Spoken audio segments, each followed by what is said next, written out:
विनायकम् एकादशं गणपतिं द्वादशं तु गजाननं द्वादशैतानि नामानि त्रिसंज्ञं जपटे नरः न च विघ्नभयं तस्य सर्वसिद्धिकरं परम् विद्यार्थे लभते विद्यां धनार्थे लभते धनं पुत्रार्थे लभते पुत्रान् मोक्षार्थे लभते गतिं पालनीया च रौद्री संहारे यश्च तदते जगति कीडनं या परख्या पश्यन्ति मध्यमादो तदनो भगवती वैखरी रूपा सास्मां प्रसन्नां विधिहरे शारदी तालं करोतु नारायणं नमस्कृत्यं नरं चैव नरोत्तमं देवीं व्यासं ततो जयमुदीरयेत् या देवी मधुकैटभप्रशमनी या महिषोन्मूलिनी या शुम्भदैत्यप्रमुखदैत्यविनाशदक्षा या रक्तबीजाशिनी सा देवी विश्वपूजिता प्रणमामि भगवती नमस्तुभ्यं नारायणे नमो नमः नमामि भगवतीं देवी नमो नमः सच्चिदानन्दरूपिणी श्रीमाता सच्चिदानन्दरूपिणी सकला जनदात्री सकला जनदल्ये शिवे सर्वार्थसाधिके शरण्ये त्र्यम्बके देवी नारायणि नमोऽस्तुते सच्चिदानन्दरूपां तां गायत्रीं प्रविपादितं नमामि हृमयीं देवीं दियो नः प्रचोदयात् या देवी सर्वभूतेषु मातृरूपेण संस्थिता नमस्तस्यै नमस्तस्यै नमस्तस्यै नमो नमः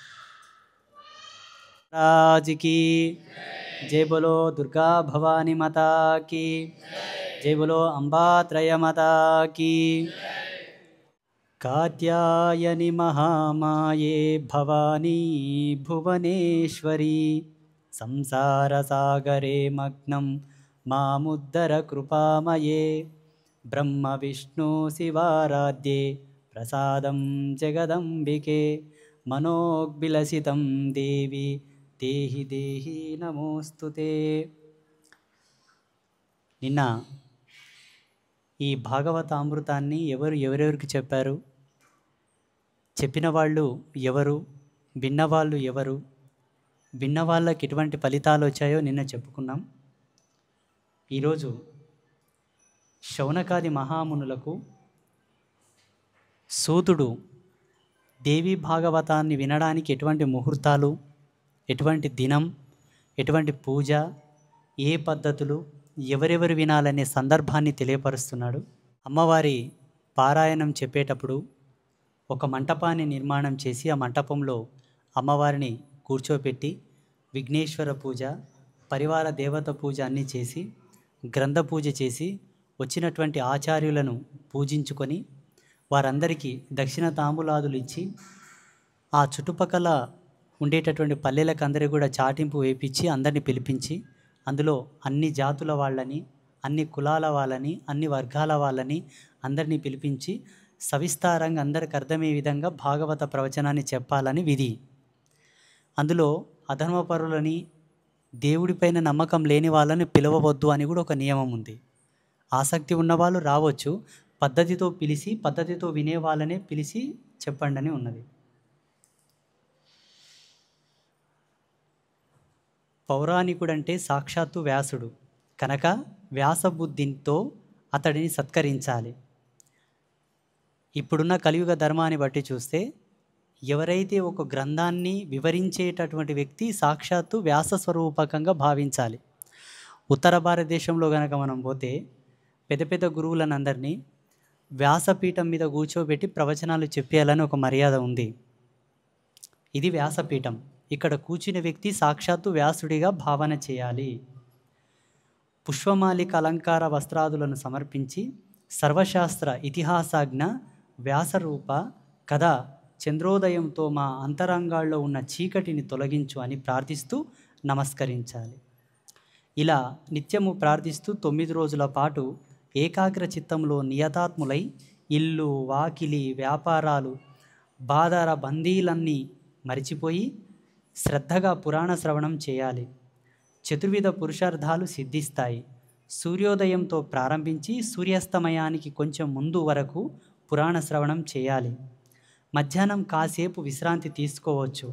ఈ 9 రోజులు కేవలం సాత్విక ఆహారము, అది కూడా మితంగా లఘువుగా తీసుకోవాలి. లేకపోతే మధ్య మధ్యలో లేచి వెళ్ళి రావడం లాంటి ఇబ్బందులు కలుగుతాయి.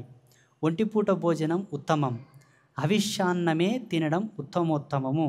లేదంటే పాలు, పళ్ళు, నేతి వంటలు ఇంకా మంచివి.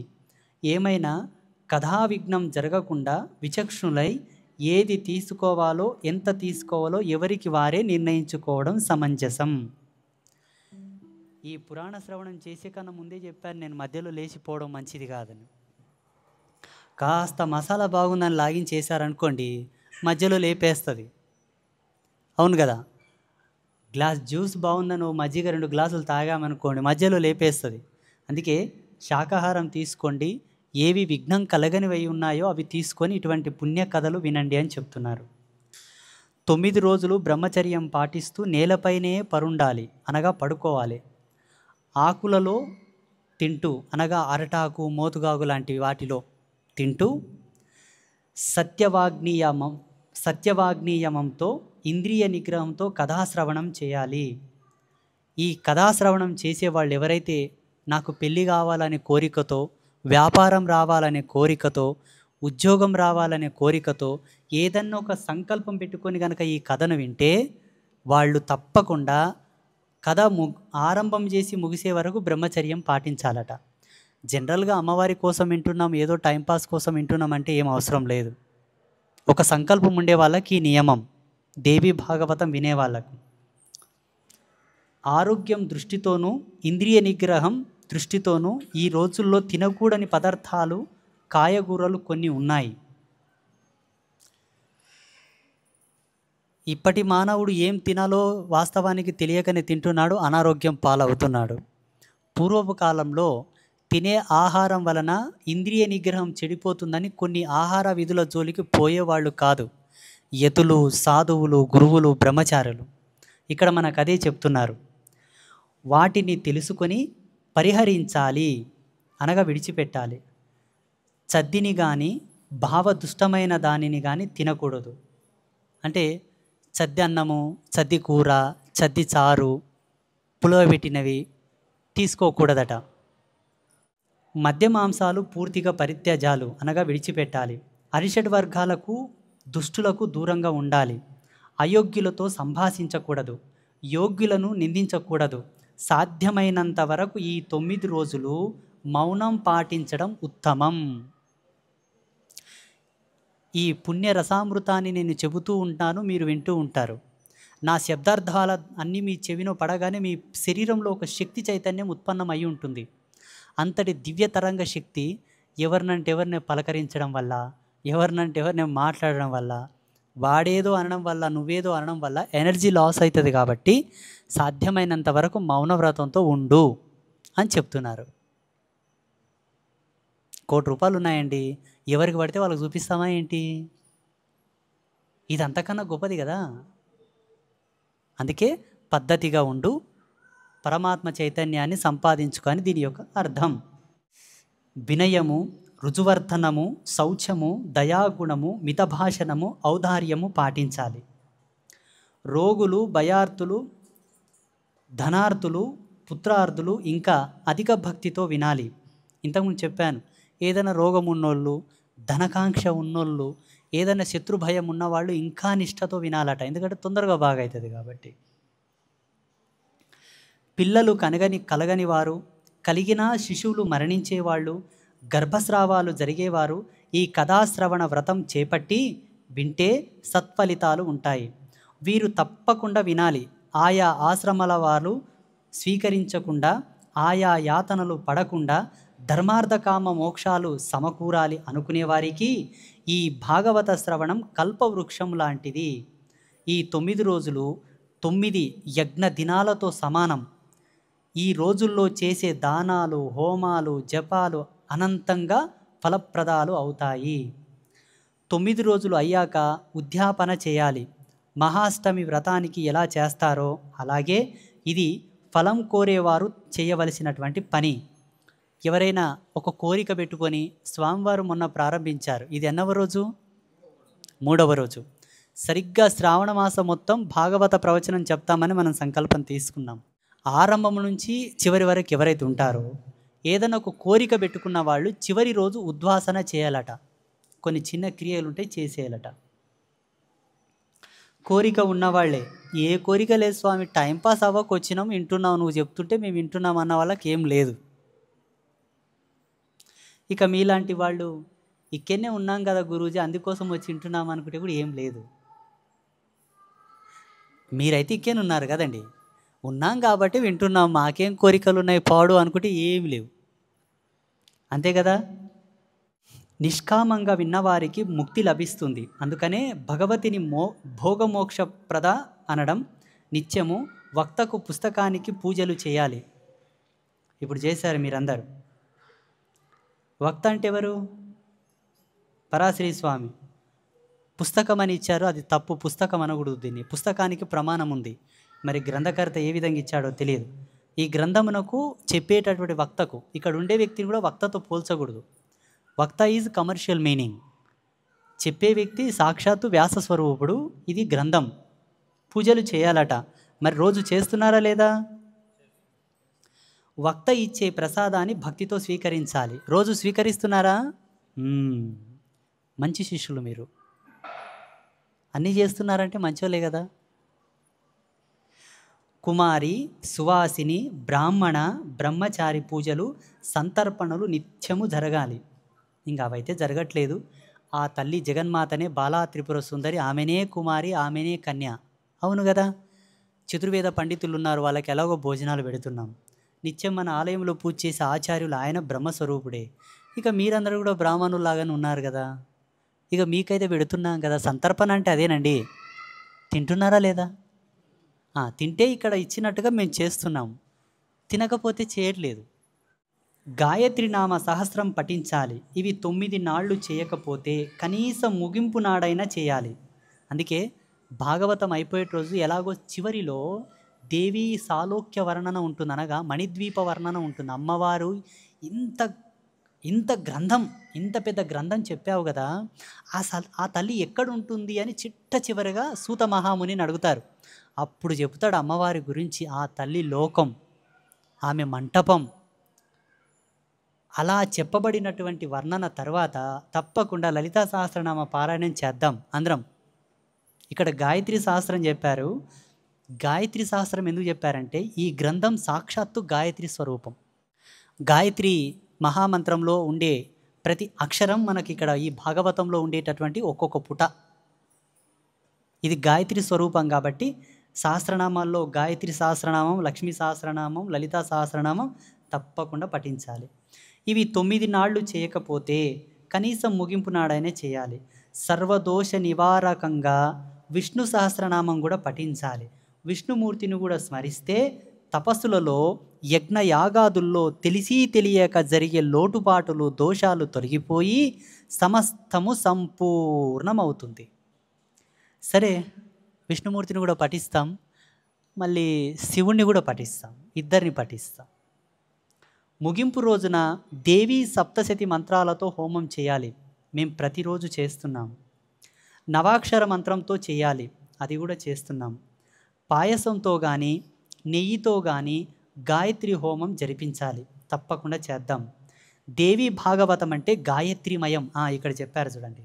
ఇవన్నీ తగ్నులైన విప్రుల సూచనల మేరకు చేయాలి. యథాశక్తిగా భూ, సువర్ణ, వస్త్ర, భూషణ, దానాదులతో పౌరాణికుని సంతృప్తిపరచాలి. ఆయన ప్రసన్నుడైతే దేవతలందరూ ప్రసన్నులైనట్టే. అలాగే సహాయకులు కూడా ఉండి ఉంటే పండితులను కూడా నామజపాలు, హోమాలు చేసే విప్రులను కూడా సంతృప్తి పరచాలి. కుమారి సువాసిని పూజలు అందుకున్న వారిని దక్షిణలతో సంతృప్తి పరచాలి. సంతర్పణ జరపాలి. వీళ్ళందరూ సంతృప్తి చెందితే దేవి సంతృప్తి చెందినట్టే కోరిన కోరికలు తీరుతాయి. దేవీ నవరాత్రులలో అష్టమి నాడు కానీ నవమి నాడు కానీ దేవీ భాగవత గ్రంథాన్ని పట్టు వస్త్రంతో కప్పి అర్చించి పౌరాణికులకు విప్రులకు దానం చేయాలి. ఇలా చేసిన పుస్తక దానం సకల పాపాలను హరిస్తుంది. ఇహలోకంలో సకల భోగాలు కలిగించి పరలోకంలో ముక్తిని భుక్తిని మోక్షాన్ని ప్రసాదిస్తుంది. పౌరాణికుడు దుర్బలుడా బలుడా యువకుడా వృద్ధుడా అనే విచారణ పనిలేదు. అందరికీ పూజ్యుడే, అందరికీ వంద్యుడే, వ్యాసుడితో సమానుడు. లోకంలో చాలామందికి చాలా రకాల గురువులు ఉంటారు. కానీ అందరిలోకెల్లా ఉత్తమోత్తమైనటువంటి గురువు ఎవరయ్యా అంటే శ్రీ విద్య సాధన చేసేవాడే. ఇక్కడ చెప్పారు. అమ్మవారిని ఉపాసించే గురువు అందరికన్నా గొప్పోడట. ఇక్కడ చెప్పారు. నేను చెప్పట్లా, డౌట్ ఉంటే వచ్చి చదువుకోండి. ఈ మధ్యలో అంటారు చాలామంది, ఏమైనా చెప్తావు కానీ నీ డబ్బా నువ్వు బాగా కొట్టుకుంటావు స్వామి, నీవు ఎక్కువ పొగుడుకుంటావు అంటారు. నన్ను నేను పొగుడుకోవట్లే, ఆశ్రమ ధర్మం గొప్పదని చెప్తున్నాను. నేను ఒక ఆశ్రమ ధర్మంలో ఉన్నాను కాబట్టి నన్ను నేను హైలైట్ చేసుకుంటా అనుకుంటారు వాళ్ళు. మొన్న వారాహి దీక్షలు ఇచ్చేటప్పుడు దీక్షను ఇవ్వడానికి ఎవరు యోగ్యులు, అందులో శ్రీ విద్య సాధన చేసేవాళ్ళు సర్వయోగ్యులు అని చెప్పాను కదా. ఒక ఆచార్యులు కామెంట్ పెట్టారు, ఓహో నువ్వు గొప్పడు అని చెప్పుకుంటున్నావా అని. నేను నా గురించి చెప్పుకున్నానా? ఇప్పుడు నా గురించి నేను చెప్పుకుంటే ఆ భాగవతం ఏం చెప్తుంది కదా. వ్యాసపీఠమునందు కూర్చుని పురాణం చెబుతున్నంతసేపు అతడు వ్యాసుడే. ఆ సమయంలో అతడికి ఎవరూ నమస్కరించకూడదు. ప్రసంగం ముగిశాకనే నమస్కరించాలి, అంటే మధ్య మధ్యలో డిస్టర్బ్ చేయకూడదని.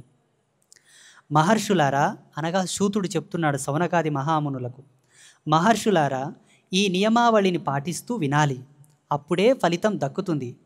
పౌరాణికుడి కన్నా ఉన్నతమైన ఆసనం మీద కూర్చుని డాంబికంగా వినకూడదు. అనగా చెప్పే వ్యక్తి కాస్త పైన ఉండాలి, వినేవాళ్ళు కాస్త కింద ఉండాలి.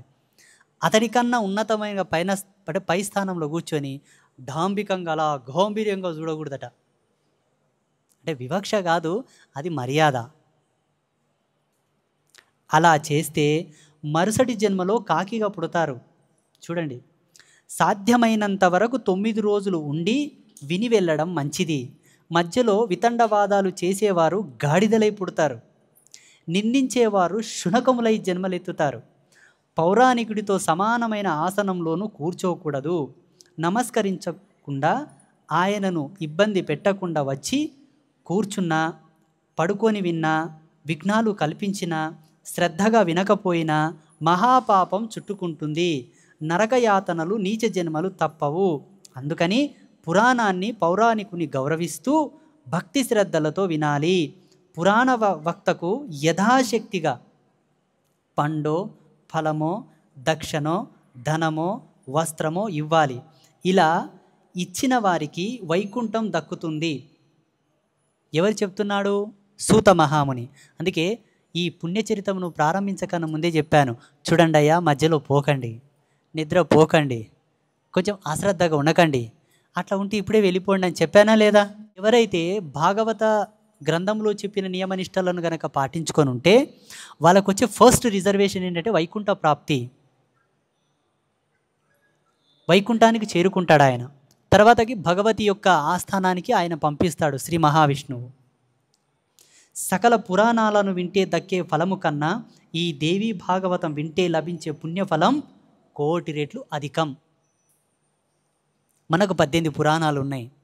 అష్టాదశ పురాణాలన్నిటిలోకెల్లా అన్ని పురాణాల కన్నా ఈ పురాణం వింటే 1,000,000 రెట్లు ఫలితం ఎక్కువట.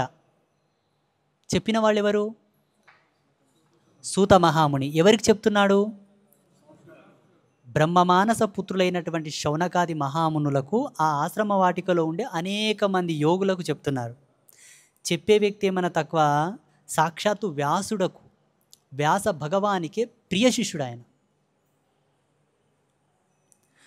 అలోమ విలోమ విద్యలను 64 కళలతో ధారపోశాడు, మీకు ఒక్కటి కూడా రాదు. 64 రకాలుగా. అంత గొప్ప యోగ్యుడు సూతుడు.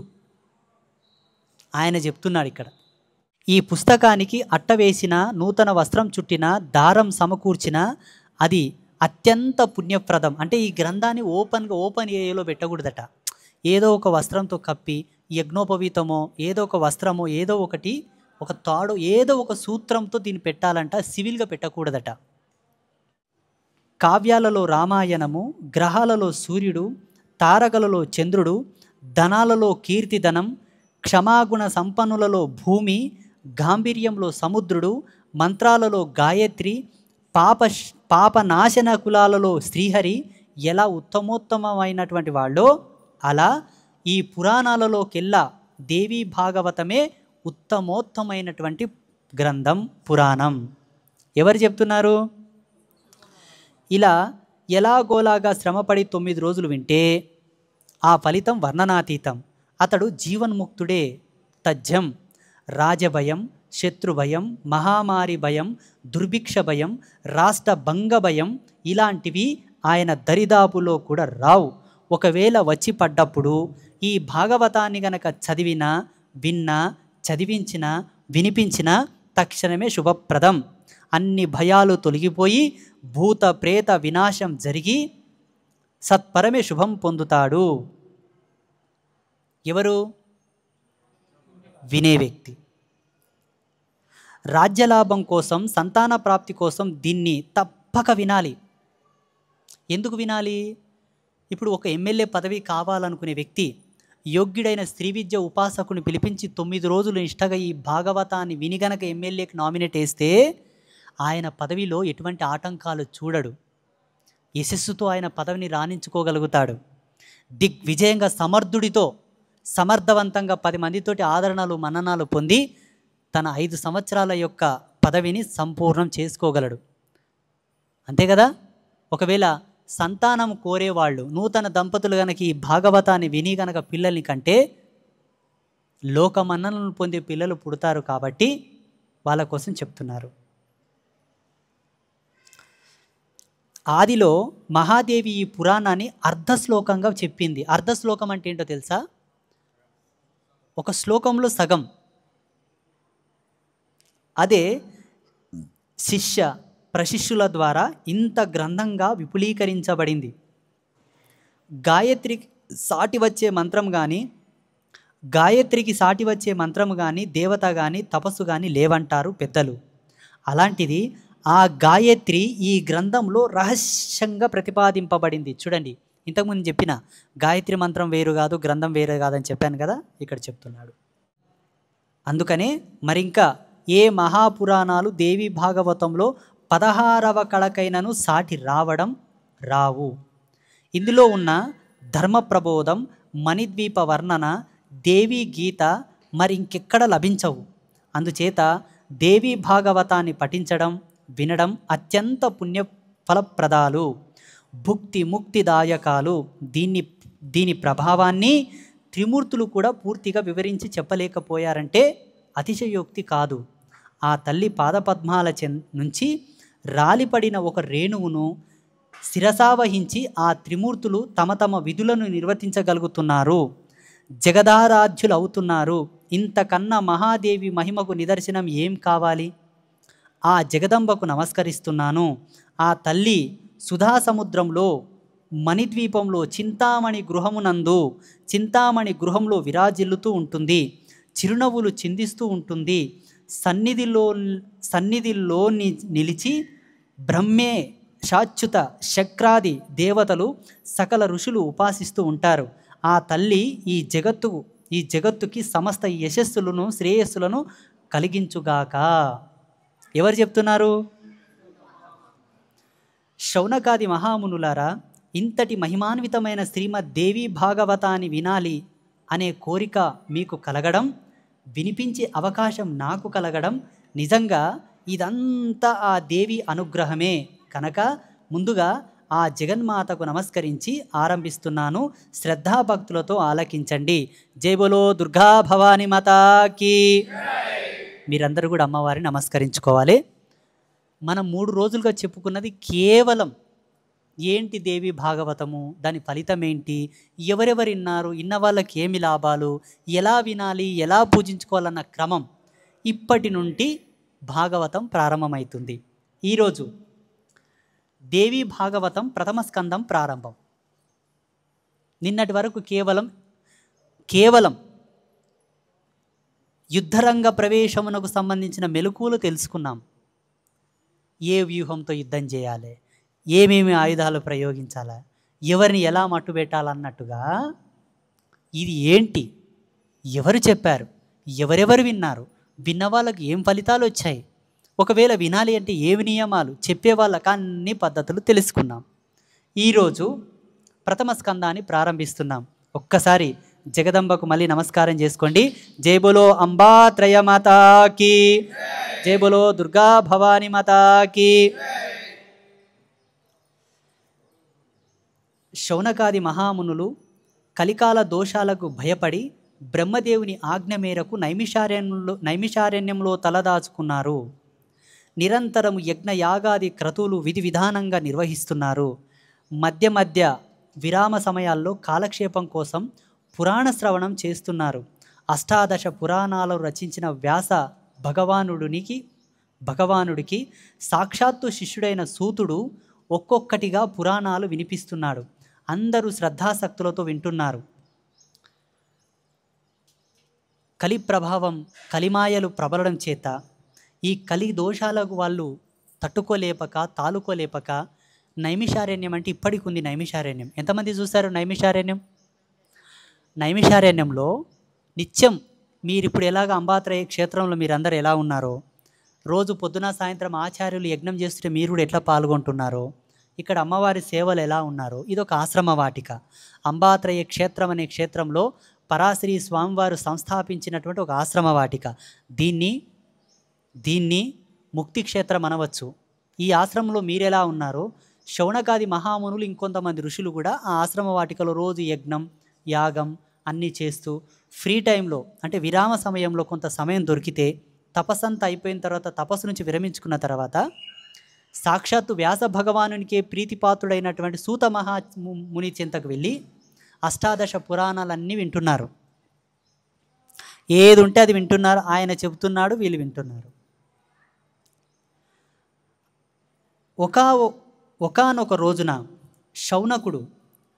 సూతుని అడుగుతున్నాడు. శౌనకుడు, మహానుభావ సూత మహర్షి, అష్టాదశ పురాణాలను సమగ్రంగా అధ్యయనం చేశావు, నువ్వు ధన్యుడివి.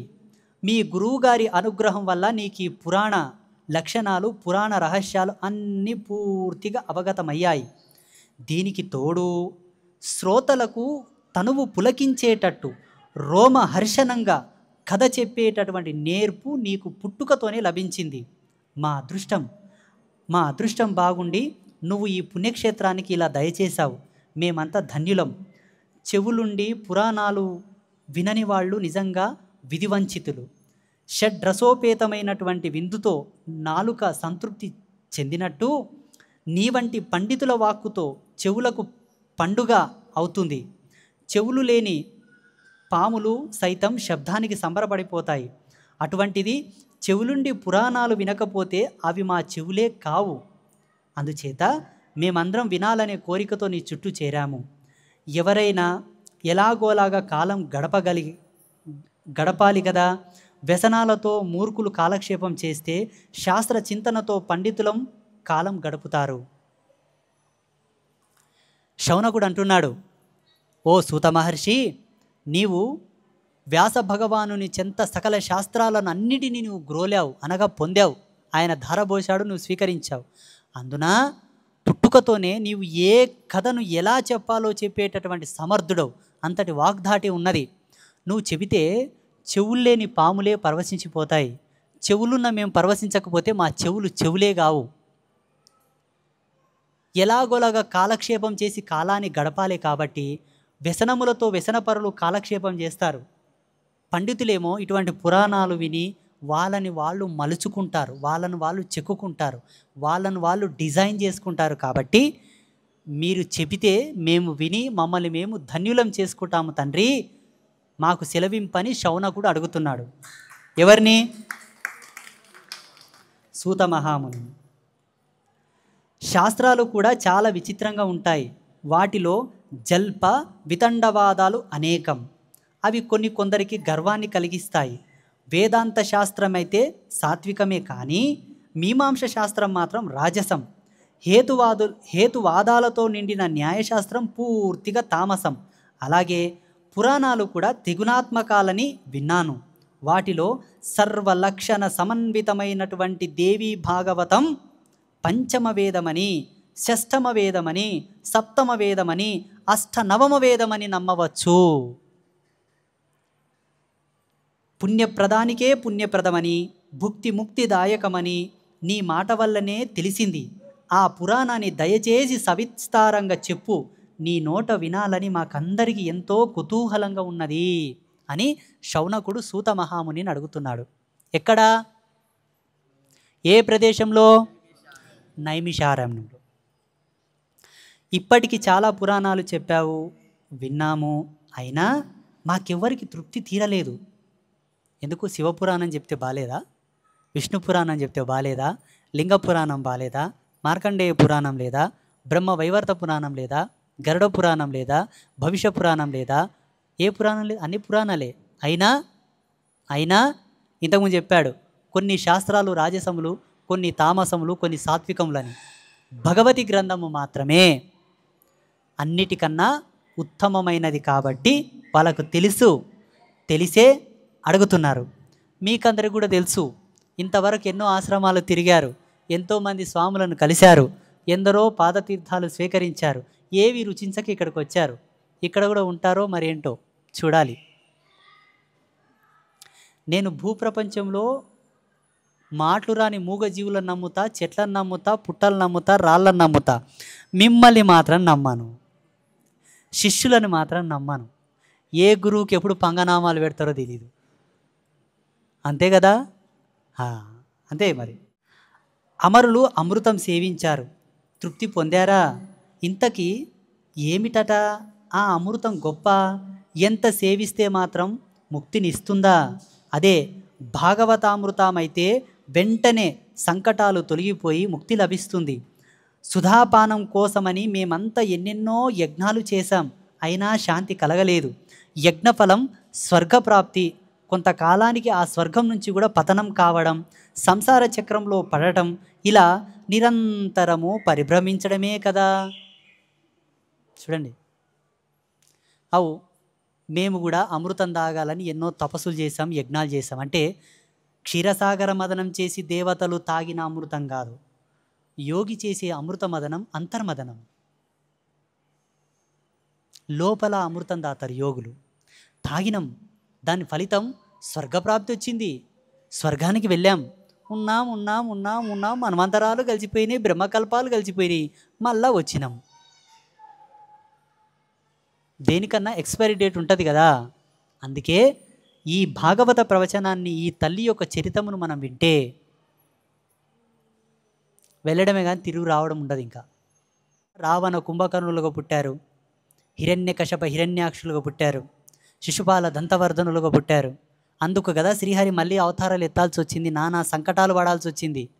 ఎవరి వాక్కు కోసం భగవంతుడు సైతం అవతారం పొందాల్సి వచ్చింది. ఎవరు వాళ్ళు? ఎంత సత్యమంతులు! వాళ్ళే చెప్తున్నారు ఇక్కడ, not a without experience, perfect experience in that. అర్థమైందా? తెలిసి వచ్చారో తెలియకొచ్చారో కరెక్ట్ వచ్చారు. జన్మను చరితార్థం చేసుకొని పోండి. త్రిగుణాత్మకమైన ఈ కాలచక్రంలో పడి తిరుగుతున్న మానవులకు మోక్షం లేదు. జ్ఞానం ఒక్కటే ముక్తికి మార్గం. అందుచేత పరమపావనము, అతి గుహ్యము, ముక్తిదాయకము, ముముక్షులకు అత్యంత ప్రియమైన దేవీ భాగవతాన్ని సవిస్తరంగా మాకు వినిపించు. ఈ అభ్యర్థనకు సూతుడు ఎంతగానో సంతోషించాడు. శౌనకాది మహామునులారా, నేను ధన్యుణ్ణి, నా భాగ్యమే భాగ్యం. వేద సంహితమైన భాగవతం చెప్పమని మీరు అడిగారంటే నేను పవిత్రుని అయ్యాను. తప్పకుండా చెబుతాను. సర్వ వేదాలకు, సర్వశాస్త్రాలకు, సర్వ ఆగమాలకు, సర్వ సారభూతమైన దేవీ భాగవతం అతి రహస్యం, అతి గుహ్యం. అయినా మీ వంటి యోగ్యులు అడిగారు కనుక వివరంగా చెబుతాను. యోగులకు ముక్తిప్రదం, బ్రహ్మాది దేవతలకు సేవ్యమై, మునీంద్రులకు ధ్యేయమై ఆ తల్లి పాదపద్మముల చెంతకు నమస్కరించి ఇప్పుడే మొదలు పెడుతున్నాను, శ్రద్ధగా ఆలకించండి అని సూత మహాముని శౌనకాది మహర్షులకు చెబుతున్నాడు. ఇది పురాణోత్తమం, సర్వరసాలయము, భగవతి అనే పేరుతో ప్రసిద్ధం. శక్తి విద్య, పర, సర్వజ్ఞ, భవబంధ విచ్ఛేద నిపుణ మొదలైన నామధేయాలతో స్తుతింపబడుతూ మహామునీంద్రులకు ధ్యానంలో మాత్రమే దర్శనమిచ్చే ఈ భగవతి ఈ పురాణంలో ప్రత్యక్షంగా కనిపిస్తున్నది. సకల సిద్ధులు కలిగిస్తుంది. చాలామంది అంటారు, నిన్ను ఇద్దరు దంపతులు వచ్చి రూమ్లో కూర్చోబెట్టారు పొద్దున. వాళ్ళు ఏమడిగారో తెలుసా? అమ్మవారు మాకు ఇలా లైవ్లో కనబడి మాట్లాడాలి అని అడిగారు. నిన్ను పొద్దున వచ్చిన వాళ్ళు ఆ రూమ్లో కూర్చున్నారు కదా, అట్లా చాలామంది అడుగుతారు, దేవుడు ఇలా కనబడాలండి అంటారు. చాలా సంతోషం, కనబడవచ్చు. ఇక్కడ మనకేం చెప్తుందంటే గ్రంథం, అమ్మవారు యోగులకు స్వరూపిణి అయి చిద్రూపిణి అయి దర్శనమిస్తుందంట. యోగులకే చిద్రూపిణి, చిత్ శక్తి అయి దర్శనమిస్తుందంట. ఇంకా మీకేమో శరీరంతో కనబడాలని మీరు అనుకుంటారు. కనబడుతుంది. ఇప్పుడు వినయ్, అరవిందు, రాకేషు అదే కనబడతారు. దానికి కొన్ని జన్మల యొక్క పురాప్రాకృతము, కొన్ని జన్మలలో కొన్ని యోనుల యందు పుట్టి ఆ శరీరాన్ని పరిపూర్ణం చేసుకున్న తర్వాత, ఉదాహరణకు 32, 52, 64, 108 యోనుల తర్వాత ఆ శరీరానికి ఆ రిజర్వేషన్ వస్తుంది.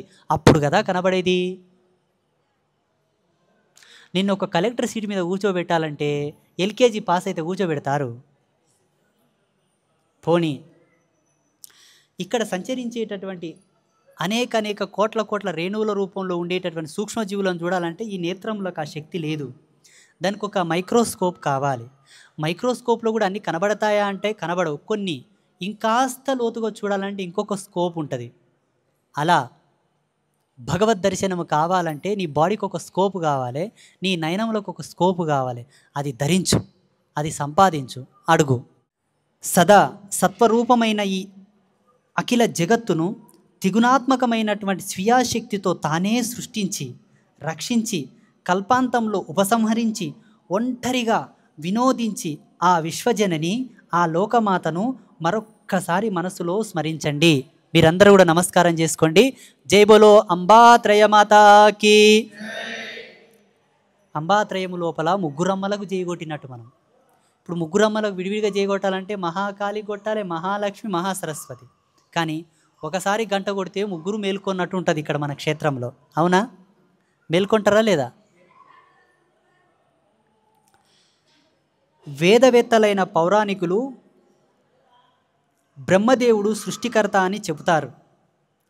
ఆ బ్రహ్మదేవుడు శేషశయ్యపై విశ్రమించే విష్ణుమూర్తికి నాభీ కమలం నుంచి జన్మించాడని, అతడి సృష్టి స్వతంత్రం కాదని, జీవుల కర్మానుసారం జరుగుతుందని వారే అన్నారు. ఇంతకీ ఆ విష్ణుమూర్తికి ఆధారం ఆదిశేషుడు. ఆదిశేషుడికి ఆధారం మహాసముద్రం. అది సలిలం, రసస్వరూపం. పాత్ర లేకుండా జలం నిలబడుతుందా? వేదవేత్తలు అనగా బ్రాహ్మణులు, పండితులు, ఇప్పుడు సామవేదం షణ్ముఖ శర్మ, చాగంటి గారు లాంటి వేదవేత్తలు ఏం చెప్తారంటే, ఈ సృష్టికంతా అన్నిటిని సృష్టించేవాడు బ్రహ్మదేవుడు అంటారు. వాళ్ళే ఏం చెప్తారు, ఆ బ్రహ్మదేవుడు కూడా శేషశయ్య మీద పడుకున్నటువంటి విష్ణుమూర్తి యొక్క నాభి కమలంలో నుంచి పుట్టాడంటారు. ఆ విష్ణుమూర్తి యొక్క శేషనాగు కూడా సముద్రం మీద తేలియాడుతూ ఉందంటారు. ఆ సముద్రం కూడా దేనిలోనో ఒక దానిలో నిలబడి ఉండాలి కదా. ఇప్పుడు కుండ లేనిదే కుండలు నీళ్ళు నిలబడతాయా? నిలబడవు కదా. అప్పుడు ఆ భూమి యొక్క భారాన్ని భరిస్తున్నది ఎవరన్నది ఇక్కడ చెప్తున్నాడు సూత మహాముని. అలా పాత్ర లేకుండా జలం నిలబడుతుందా? ఎక్కడైనా నిలబడదు. ఆ పాత్రయే, ఆ ఆధారమే జగజ్జనని. ఆ సర్వశక్తి స్వరూపిణి పాదపద్మాలను శరణు వేడుతున్నాను అని సూతుడు నమస్కారం చేస్తున్నాడు. యోగ నిద్రా మిళితాక్షం విష్ణు దృష్ట్వాంబుజే స్థితః అజస్తుస్వాయాం దేవి తాం మహాం శరణం వ్రజే. సూతుడు చదువుతున్నాడు అమ్మవారి గురించి. విష్ణుమూర్తి యోగ నిద్రలో ఉన్నప్పుడు నాభీ కమలంలోని బ్రహ్మదేవుడు ఆ జగన్మాతను స్తుతించాడు. సగుణ రూపిణి, నిర్గుణ రూపిణి, మాయాస్వరూపిణి, ముక్తి ప్రదాయిని అయిన ఆ తల్లిని ధ్యానించి దేవీ భాగవతం సవిస్తారంగా చెబుతున్నాను, ఓ మునులారా ఆలకించండి అని సూత మహాముని ప్రారంభిస్తున్నాడు. పురాణ ప్రపంచం, పురాణ ప్రపంచం అనేది ఇప్పుడు స్టార్ట్ అయింది. మీ అందరికి చూపిస్తాను. పురాణ ప్రపంచం ఇప్పుడు సూత మహాముని శౌనకాది మహామునులకు చెప్తున్నాడు. ఇది మహాపురాణం అనగా దేవీ భాగవతం. ఉత్తమోత్తమం అంటే చాలా గొప్పది. మొత్తం 18,000 శ్లోకాలు, 18,000 శ్లోకాలు, 12 స్కందాలు, 318 అధ్యాయాలు. ప్రథమ స్కందంలో 20, ద్వితీయ స్కందంలో 12, తృతీయ స్కందంలో 30, చతుర్థ స్కందంలో 25, పంచమ స్కందంలో 30, 35, షష్ఠ స్కందంలో 31, సప్తమ స్కందంలో 40, అష్టమ స్కందంలో 24, నవమ స్కందంలో 50, దశమ స్కందంలో 13, ఏకాదశ స్కందంలో 24, ద్వాదశ స్కందంలో 14 అధ్యాయాలు ఉంటాయని ప్రణాళిక అంతా గ్రంథారంభములోనే తెలియజేశాడు వ్యాస భగవానుడు. వ్యాస భగవానుడు సూతునికి చెప్పింది సూతుడు శౌనకాది మహామునులకు చెప్తున్నాడు. పురాణానికి 5 ప్రధాన లక్షణాలు ఉంటాయి. సర్గం, ప్రతిసర్గం, వంశం, మన్వంతరాలు, వంశానుచరితం అనేవి పురాణంలో ఉండాలి. ఏ పురాణికైనా ఈ 5 ఉండాలంట. ఏంటివి? సర్గం అంటే చెప్పే క్రమం, ప్రతిసర్గం అందుకు అనువాదంగా చెప్పేటటువంటి క్రమం, వంశం ఏదో ఒక రాజుదో దేవతదో వంశావళి ఆ పురాణంలో కొనసాగాలి, ఎక్కడ స్కిప్ అవ్వకూడదు. అసలు పట్టుకుంటూ పోతే అట్లా కల్పాల వరకు వెళ్ళాలి, ఎక్కడ వరకు అది అంతవరకు వెళ్ళాలి, అది పురాణం. మధ్యలో ఏది ఇంకెక్కడదంటే అక్కడ సమాధానం లేకపోతే అది పురాణం కాదు. అందుకే వంశం. మన్వంతరాలు, మన్వంతరాలు అంటే ఎన్ని మన్వంతరాలైనా పురాణంలో చెప్పగలిగేటటువంటి వివరణ ఉండాలి, దాన్నే పురాణం అంటారు. వంశానుచరితం అన్నింటినీ కలిపిన చరితం ఉండాలి, అది పురాణం. నిర్గుణ స్వరూపిణి అయిన లోకమాత జగసృష్టి కోసం 3 రూపాలు ధరించింది. అది సాత్విక శక్తిగా మహాలక్ష్మి రూపంగాను, రాజస శక్తిగా మహాసరస్వతి రూపంగాను, తామస శక్తిగా మహాకాళి రూపంగాను ఆవిర్భవించింది. జగత్ సృష్టి కోసం అమ్మవారు 3 రూపాలు తీసుకుందట. దేనినైనా సృజించుకునే శక్తి, దేనినైనా సంపాదించుకునే శక్తి, అటువంటి ఎనర్జీ ఎక్కడుంటుందంటే ఈ 3 ఉన్నచోనే ఉంటుంది. కాబట్టి అంబాత్రయ క్షేత్రం కూడా దేనినైనా తవ్వుకోవడానికి యోగ్యమైనటువంటి ప్రదేశం. ఇప్పుడు దేవీ భాగవతం ఒకటే అమ్మవారు కదా, దేవి అంటే ఏకవచనం కదా, ఇక్కడ ఒకటే శక్తి గురించి చెప్పొచ్చు కదా, 3 గురించి ఎందుకు చెప్తున్నారు? ఈ జగత్తి త్రిగుణమైనటువంటి ద్వయ ఉపాధి, త్రిగుణమైనటువంటి ఉపాధి ధర్మం. ఏదైనా సృజింపబడాలంటే పుట్టాలి. కాబట్టి బిగ్ బ్యాంగ్ థియరీ అయినా పుట్టాలి, పుట్టిన తర్వాత కొన్నాళ్ళు నడవాలి, నడిచిన తర్వాత మళ్ళీ పోవాలి. ఈ బ్రహ్మాండాలలో ఉండేటటువంటివి ఈ 3 క్రియేషన్స్ మాత్రమే, ఈ 3 చర్యలు, ఆ 3 ఈ 3 శక్తులు. పరాశ్రీ స్వామివారు 2010లోనే రియలైజ్ అయ్యి అన్నిటికీ మూలం ఇవేనా, ఈ 3ఏనా, ఆ 3 ఎవరు? ఈ 3. అందుకే సుప్రీం డాట్ని టచ్ చేశాడు స్వామి. ఎవరు? మా గురువరేణ్యులు అని చెప్పాలి. పరాశ్రీ స్వామి, పరాశ్రీ గురువుని పేరు పెట్టి పిలుస్తారా?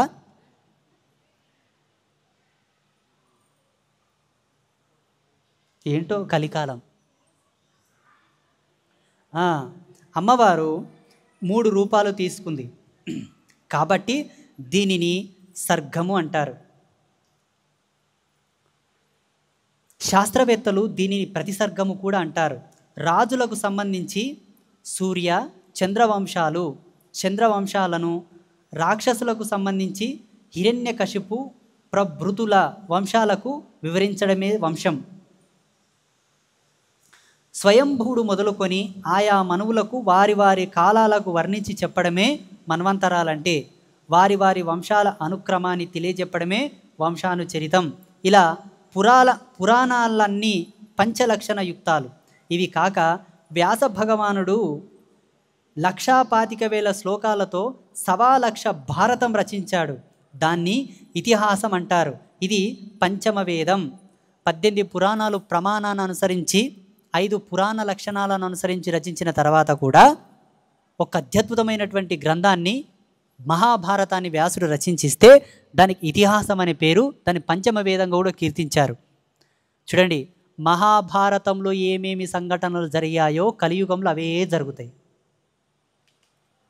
దుశ్శాసన పర్వం ఒకచోట జరిగితే ఇప్పుడు ప్రతి ఇంట్లో జరుగుతుంది. మాయాజూదంలో మోసం చేసింది ఒకతోనే జరిగితే ఇప్పుడు ప్రతి ఇంట్లో, ప్రతి సంఘంలో, ప్రతి సమాజంలో, ప్రతి క్యాస్టిజంలో, ప్రతి డిపార్ట్మెంట్లో జరుగుతుంది. అక్కడ కురుక్షేత్రం ఒక రణరంగం ఒక ప్లేస్లో జరిగితే ఇక్కడ అడుగడుగున గల్లీ గల్లీలో జరుగుతుంది.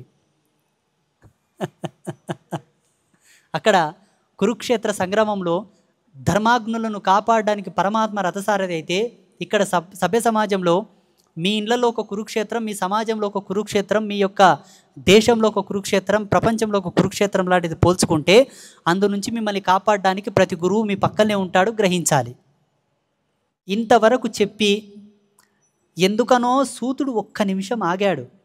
అప్పుడు శౌనకుడు మళ్ళీ ఇలా ప్రశ్నించాడు, సూత మహర్షి, నువ్వు సర్వజ్ఞుడివి, అందుచేత ఆ పురాణాలు ఎన్ని ఏమిటి సవిస్తారంగా తెలియజేయి.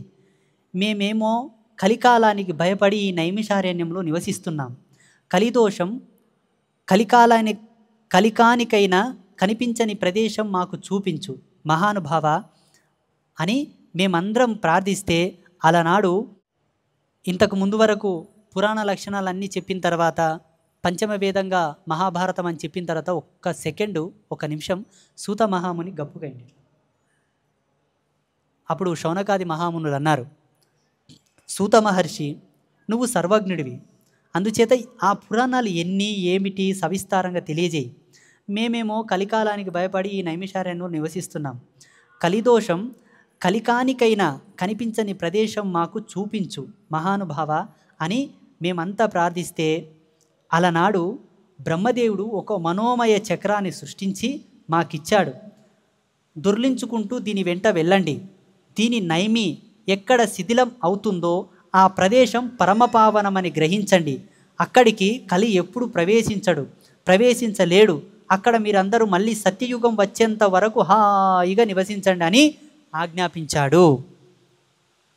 సూత మహాముని గప్పుగాయటాలకి శౌనకాది మహామునులు అంటున్నారు, ఓ మహానుభావ, ఓ మునిశ్రేష్ఠ, సూత మహాముని, సకల శాస్త్ర జ్ఞాన సమన్విత మహాభాగా, ఎందుకు గప్పుగైనవు? ఆ పురాణాలు ఎన్ని, అవి ఎన్ని, ఎక్కడ, ఏంది మాకు చెప్పు. మేమేమో కలికాలానికి భయపడి ఇక్కడికి వచ్చినాం. ఇంతకుముందు బ్రహ్మదేవునితో పోతే కలికాలము కలిపురుషుడు కించిత్తైన కన్నుకైనను కనబడే ప్రదేశం ఏదైనా ఉంటే మాకు చెప్పని పోతే బ్రహ్మదేవుడు ఒక నైమిని ఇచ్చాడు, అనగా ఒక చక్రం ఇచ్చాడు. దీన్ని దొబ్బుకుంట ఓర్రి, ఇది ఏడైతే ఇరిగి పడుతుందో, దీన్ని నైమి ఏడైతే ఇరిగిపడి శిథిలం అవుతుందో అక్కడి కలిపురుషుడు రాడు అని చెబితే బ్రహ్మలోకం నుంచి దొబ్బుకుంటూ వస్తే ఈడొచ్చి పడింది. అందుకే మేము ఇక్కడ తపస్సు చేసుకుంటున్నాం. సత్యయుగం వచ్చేంత వరకు మీరు అక్కడనే ఉండాలని చెప్పాడు కాబట్టి మేము నీ చెంతన ఉన్నాం. దీంతోపాటు మేము చేసే పూజలు అనుష్ఠానాలతో పాటు ఈ భాగవత ప్రవచనాన్ని చెప్పి మమ్మల్ని లింగా తరింపజేయని అడుగుతున్నారు. ఎవరు అడుగుతున్నారు? ఆయన మాట మీద చక్రాన్ని దొర్లించుకుంటూ బయలుదేరాం. ఇక్కడికి వచ్చేసరికి దాని నైమి శీర్ణమయ్యింది. అందుకే ఇది నైమిష క్షేత్రం అయ్యింది. ఈ ప్రదేశం పరమపావనం, కలికి ప్రవేశం లేదు. అందుకని దీన్ని నివాసంగా చేసుకున్నాం. కలిభీతులైన ఈ సిద్ధులు, ఈ మునులు అందరం కలిసి ఇక్కడే ఉంటూ పశుహింస లేని యజ్ఞాలను కేవలం పురోడాశాదులతో చేస్తూ కాలం గడుపుతున్నాం. మళ్ళీ సత్యయుగం వచ్చేంత వరకు కాలక్షేపం చెయ్యాలి కదా. ఇంతలోకి మా భాగ్యం నువ్వు ఇక్కడికి వచ్చావు. బ్రహ్మ సంహితమైన ఆ పురాణాన్ని సవిస్తారంగా చెప్పు. మాకు వేరే మరొక ఏ పని లేదు. ఏకాగ్ర చిత్తంతో వింటాం. కథామాత్రంగా చెప్పేస్తే మాకు తృప్తి కలగదు. ధర్మార్థకామ మోక్షాలను చాలా అందంగా వర్ణించాడు కదా వ్యాసుడు. ఆ దేవి భాగవతం అంటే అది సకల గుణాలకు నిలయం. జగన్మాత నాట్యంలాగా అది చిత్ర విచిత్రంగా సమస్త దోష వినాశకం, అఖిల వాంఛాప్రదాయకం. దయచేసి సవిస్తారంగా చెప్పు అని శౌనకాది మహామునులు సూతుని అడుగుతున్నారు. అవునా? శౌనకుడు మళ్ళీ ఇలా అభ్యర్థించేసరికి సూతుడు ఇంకా సంబరపడ్డాడు. ప్రవచనం కొనసాగించాడు. అప్పుడు సూతుడు చెప్తున్నాడు, మహామునులారా, పురాణాలు ఎన్ని, అవి ఏవి అని అడిగారు కదా. వ్యాసుడు రచించిన మహాపురాణాలు 18. వాటి పేర్ల మొదటి అక్షరాలను గుచ్చెత్తి గుర్తు పెట్టుకోవడానికి వీలుగా ఒక శ్లోకం ఉంది. మనవి చేస్తూ ఉన్నాను, వినండి. మద్వయం బద్వయం చైవ బ్రత్రయం వచస్తుష్టయం. శ్లోకం: ఆ నా ప లిం గ కు స్క ని పురాణాని పృథక్ పృథక్. 18 పురాణాలు చెప్పాలంటే తిప్పాలి కదా, ఇలా చెప్తున్నాడు. వీటిలో మత్స్య పురాణం మొదటిది, అందుకే 14. మత్స్య పురాణం మొదటిది 14,000 శ్లోకాలు. రెండవది మార్కండేయ పురాణం 9,000 శ్లోకాలు. ఇవి మద్వయం. మద్వయం అంటే మత్స్య మార్కండేయ, రెండు మా అందుకే మా ద్వయం. ద్వయం అంటే రెండు. మద్వయం శ్లోకం ఉంచగా మద్వయం బద్వయం చైవ బ్రత్రయం వచతుష్టయం. బాగా వినండి. వీటిలో మత్స్య పురాణం మొదటిది 14,000 శ్లోకాలు ఉన్నాయి. రెండవది మార్కండేయ పురాణం 9,000 శ్లోకాలు ఉన్నాయి. ఇవి మా ద్వయం. అర్థమైందా? మా అక్షరంతో వచ్చేటటువంటి రెండు, మత్స్య మార్కండేయ. భవిష్య పురాణం 14,500 శ్లోకాలు. భాగవతం 18,000 శ్లోకాలు. ఇవి భద్వయం. భవిష్య భాగవత భాతో వస్తున్నాయి కదా, భద్వయం, అందుకే అవి భద్వయములు. బాగా వినాలి, అడుగుతా, చెప్పకపోతే లేపు తోలుతా ఇక్కడి నుంచి. ఇవి భద్వయం. బ్రహ్మపురాణం 10,000 శ్లోకాలు. బ్రహ్మాండ పురాణం 12,100 శ్లోకాలు. బ్రహ్మ వైవర్త పురాణమేమో 18,000. ఇవి బ్రత్రయం. 3 వచ్చింది, ఇంతకుముందు ద్వయం వచ్చింది, 2 సార్లు ద్వయం వచ్చి ఇప్పుడు త్రయం వచ్చింది. ఏంటి త్రయం? బ్రహ్మ బ్ర, బ్రహ్మాండ బ్ర, బ్రహ్మవైవర్త బ్ర. బ్రా 3 వచ్చింది కాబట్టి బ్రత్రయం. బ్రా 3 సార్లు వచ్చింది కాబట్టి బ్రత్రయం. 18 పురాణాలను ఈజీగా చెప్పడానికి ఒక శ్లోకం ఇచ్చాడు మనకు వ్యాస మహాముని. ఎంత ఎక్స్పర్ట్ చూడండి ఒకసారి కదా. ఇవి బ్రత్రయం. వామన విష్ణు పురాణంలో 23,000 శ్లోకాలు ఉన్నాయి. వరాహ పురాణంలో 24,000 శ్లోకాల గ్రంథం. పురాణంలో ఇవి వచతుష్టయం. ఇవి 4 వాక్షరంతో వస్తున్నాయి కాబట్టి వామన, వామన వాయు, వామన వాయు ఎన్న, విష్ణు ఎన్న, వరాహ ఎన్న. అందుకే ఏం చెప్తున్నారు, ఈ 4 కలిపి ఏం చెప్తున్నాడు? ఇవి వా చతుష్టయం. వాతో వస్తున్నాయి కాబట్టి త్రయం బాయ, ద్వయం బాయ, చతుష్టయం. వాతో వస్తున్నాయి కాబట్టి వా చతుష్టయం అని చెప్తున్నాడు. ఇంకా అగ్ని పురాణంలో 16,000, నారద పురాణంలో 25,000, పద్మ పురాణంలో 55,000, లింగ పురాణంలో 11,000, గరుడ పురాణంలో 19,000, కూర్మ పురాణంలో 17,000, స్కాంద పురాణంలో 81,000 శ్లోకాలు ఉంటాయి. ఇవే ఆ నా ప లింగ కు స్కాలు. ఇవి 18 పురాణాలు. వీటి పేర్లే కాకుండా వీటిలో ఉండే శ్లోకాల సంఖ్య కూడా తెలియజేశాను, విన్నారు కదా. మరో 18 ఉపపురాణాలు ఉన్నాయి, అవి కూడా చెబుతాను, వినండి. ఇప్పుడు 18 పురాణాల గురించి చెప్పాడు కదా, విన్నారు కదా. ఏంటి, ఏమని విన్నారు? మొత్తం చెప్పడానికి మీకు రాకపోయినా ఇలా చెప్పాలంట. మద్వయం భద్వయం చైవ బ్రత్రయం వచతుష్టయం. శ్లోకం ఒకవేళ అక్షరాలు చెప్పాలంటే ఆ నా ప లిం గ కు స్క ని పురాణాని పృథక్ పృథక్. ఇప్పుడు ఉపపురాణాల గురించి చెప్తున్నాడు. సనత్ కుమార, మీరు ఒకసారి బాగా ఆలోచన చేయాలి. ఒక బుక్ రాయడానికి ఒక దేవుడు, ఆ దేవుడికి ఒక దూత. వేరే ధర్మాల గురించి అండి. ఒక బుక్కును రాయడానికి ఒక దేవుడు, ఆ దేవునికి ఒక దూత అనగా ఒక ప్రవక్త. దానికి ఒక చరిత్ర. 18 పురాణాలు ఎవరు రాశారు, ఎప్పుడు రాశారు, ఇంకా మళ్ళీ ఇప్పుడు ఉప పురాణాలు. అంటే ఎంత లాంగ్ పీరియడ్ మన లైఫ్ స్టైల్ అండ్ మన జర్నీ కదా. హిందువులది కదా. సనత్ కుమార, నారసింహ, నారదీయ, శివ, దౌర్వాస, కపిల, మానవ, ఔషనన, వారుణ, కాళిక, సాంబ, నంది, కృత, సౌర, పారాశర, ఆదిత్య, మాహేశ్వర, భాగవత, నాశిష్ట పురాణాలను ఉప పురాణాలు అంటారు. ఇన్ని వ్రాసి ఇంకా మహాభారతం కూడా రచించాడు వ్యాసుడు. చూడండి, 18 పురాణాలు అవైతే ఉప పురాణాలు ఒక 16, ఇవి కాక మళ్ళా మహాభారతం. ఏమి తెలివండి. అప్పుడు శౌనకాది మహామునులు అడుగుతున్నారు. ఇక్కడ సూతుడు పురాణాలు ఉప పురాణాలు అన్నీ వాళ్ళు అడగగా చెప్పాడు కదా. ఇప్పుడు వ్యాసుల వారి గురించి వస్తుంది. ఇగో వ్యాసులు అనుందా, ఇప్పుడుండి అసలైన కథ.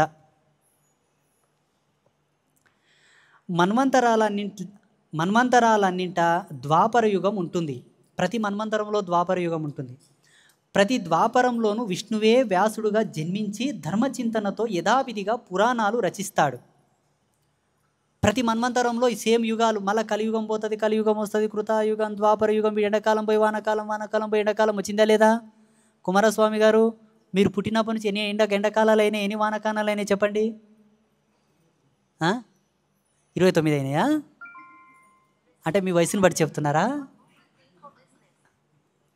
అలా కాలం వేరు, మనుష్య జన్మ వేరు కాదు, ప్రకృతి వేరు, మనం వేరు కాదు, బ్రహ్మాండం వేరు, మనం వేరు కాదు. ఈ అండమే ఆ బ్రహ్మాండం, ఆ బ్రహ్మాండమే ఈ అండం, అండమే పిండం, పిండమే బ్రహ్మాండం. ఏది వేరు కాదు. మనల్ని మనం లోపలికి తొంగి చూస్తే బ్రహ్మాండం అర్థమవుతుంది. వీళ్ళేమో ఇట్లా చూస్తారు. అది అర్థమయ్యేనా సత్యనా? ఎవరు? పాశ్చాత్యులు. మన ఋషులు ఏం చేశారు? ఇలా చూశారు. అందుకే కదా రేపు వచ్చే షష్టగ్రహ కూటమి ఇప్పుడే రాయబడింది మన జ్యోతిష్యంలో. అవునా కాదా? పుష్కరాలు, కుంభమేళ, అవునా కాదా? రేపు వచ్చే గ్రీష్మ ఋతువు కూడా ఇప్పుడే రాయబడింది. అంటే పోయింది, వర్ష ఋతువు వస్తుంది ఇప్పుడు. అది ఖండంగా ఉన్న వేదాన్ని బహుదా అనగా 4 భాగాలుగా విభజిస్తాడు వ్యాసుడు. ఇది లోకహితం కోరి చేసే పని. కలియుగంలో విప్రులు అల్పాయుష్కులుగా స్వల్పబుద్ధులుగా ఉంటారని తెలియజేసే కలియుగం వచ్చినప్పుడల్లా పుణ్యప్రదమైన పురాణ సంహితను అందిస్తూ ఉంటాడు వ్యాసుడు. వేద శ్రవణాధికారం కొందరికి లేదు కాబట్టి వారి హితం కోరి ఇలా పురాణాలను రచిస్తుంటాడు. వేదం వేరు, పురాణం వేరు, ఇతిహాసం వేరు కాదు. ఉపనిషత్తులు వేదం వేరు కాదు. బ్రహ్మసూత్రాలు ఉపసూత్రాలు వేరు కాదు. అన్ని వేదమే. కానీ వేదం చదివేటటువంటి హక్కు మర్యాద అందరికీ లేదు. ఒకవేళ చదవగలిగిన అది అర్థం కాదు. అందుకే వేదం అర్థం అవ్వాలంటే పురాణాలు దానికి తొలిమెట్లు. వినగలిగిన వాడికి, ఏ అర్హతతో ఉన్నవాడికైనా వినిపించి తరింపజేసేదే పురాణం. అందుకే ప్రతి ద్వాపర యుగంలో, ప్రతి కల్పంలో, ప్రతి మన్వంతరంలో, ద్వాపర యుగంలో కృష్ణ పరమాత్మ విష్ణుమూర్తి అంశతోనే కృష్ణ పరమాత్మ రావడం, వ్యాసుడు రావడం, వేదాలను విభజించడం, రచించడం జరుగుతుంది. అర్థమైందా? ఇప్పుడు ఈ ద్వాపర యుగం ఎప్పుడు జరిగిందంట? ఇప్పుడు మనం ఉన్నది కలియుగం కదండి. కలియుగం ప్రారంభం 5000 సంవత్సరాలు అయిందంటారు. అవునా? ద్వాపర యుగం ఎప్పుడైపోయిందంట? మహామునులారా, 7వ వైవస్వత మన్వంతరంలో ఇప్పుడు ఇది 28వ ద్వాపర యుగం నడుస్తోంది. లెక్క పెట్టుకోండి బాగా. మహామునులారా, 7వ వైవస్వత మన్వంతరంలో 6 వైవస్వత మన్వంతరాలు అయిపోయినాయి. 7వ వైవస్వత మన్వంతరంలో ఇప్పుడు ఇది 28వ ద్వాపర యుగం నడుస్తోందట. అప్పుడు సూత మహాముని చెప్పే సమయానికి ఇప్పుడు ఈ గ్రంథాన్ని నేను చెబుతున్న సమయానికి చాలా వ్యత్యాసం వచ్చింది. ఆయన చెప్పే యుగం పోయింది, ఇప్పుడు నడుస్తున్నది కలియుగం. అప్పటికే 28వ ద్వాపర యుగం నడుస్తుంది. అందుకని సత్యవతి సుతుడుగా వ్యాసుడు జన్మించాడు ద్వాపర యుగంలో. ఈ 28వ వ్యాసుడే నా గురువు. సూత మహాముని చెప్తున్నాడు, ఈ 28వ వ్యాసుడే నా గురువు. అంతకన్నా ముందు 27 మంది వ్యాసులు వెళ్ళిపోయారు. అప్పుడు ఎవరో ఏమో. ఎవరికి గురువు? నాకు మాత్రం ఈయన గురువు. సూత మహాముని చెప్తున్నాడు కదా. మహానుభావుడు, లోకైక హితుడు, ధర్మవేత్తలలో అగ్రగణ్యుడు. రేపు 29వ ద్వాపరం వస్తే ద్రౌణి వ్యాసుడవుతాడు. ఇప్పటికీ 27 వ్యాసులు గడిచిపోయారు. వారంతా పురాణ సంహితలు రచించిన వాళ్లే. ఈ మాటలకు మునీశ్వరులు కొందరు ఆశ్చర్యచకితులై గడిచిన ద్వాపర యుగాలలో పురాణకర్తలైన ఆ వ్యాసుల్ని గురించి కొంత క్లుప్తంగానైనా చెప్పమని అడిగారు. మీరు అడగరు, ఇక్కడ అడుగుతున్నారు. ఎవరికైనా కొంచెం కన్ఫ్యూజన్ వస్తుంది కదండి. ఆ 27 ద్వాపర యుగాలు ఎట్లుంటాయి, అప్పుడున్న వ్యాసుడు ఎవరు, ఏం రాశాడు, సందేహాలు వస్తాయిగా. మునిసత్తములారా, మొదటి ద్వాపర యుగంలో స్వయంభువుడే స్వయంగా వేద విభజన చేశాడు. 2వ ద్వాపర యుగంలో ప్రజాపతి వ్యాసుడయ్యాడు. 3వ ద్వాపర యుగంలో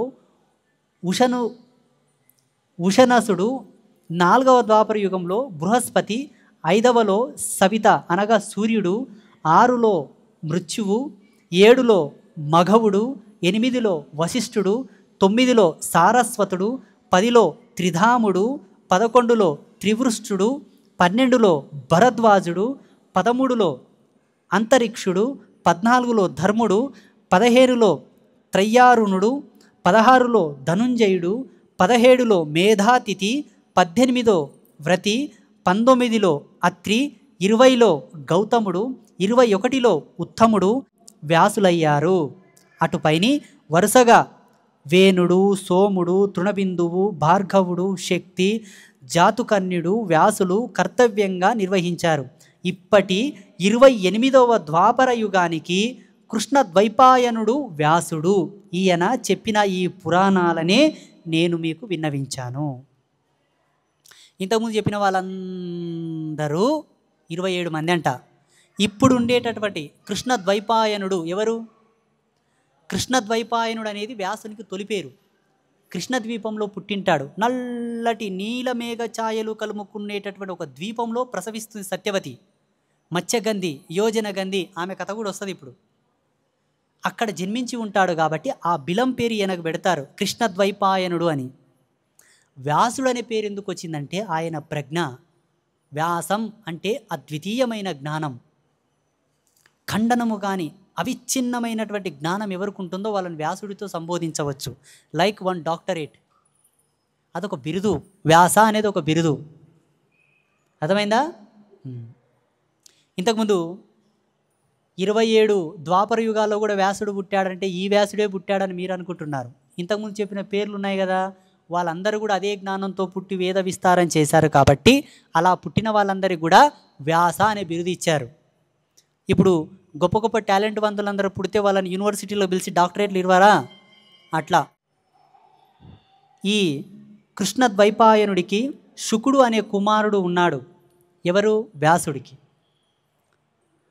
అరణి సంభవుడు.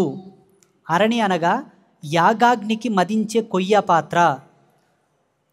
గొప్ప వైరాగ్య భావన సంపన్నుడు. మీరందరూ పెళ్లి వెళ్ళం అంటారు కదా, ఇక్కడ ఉండదు, మీకు బాణం పడుతుంది. ఇప్పుడు బాగా వినండి.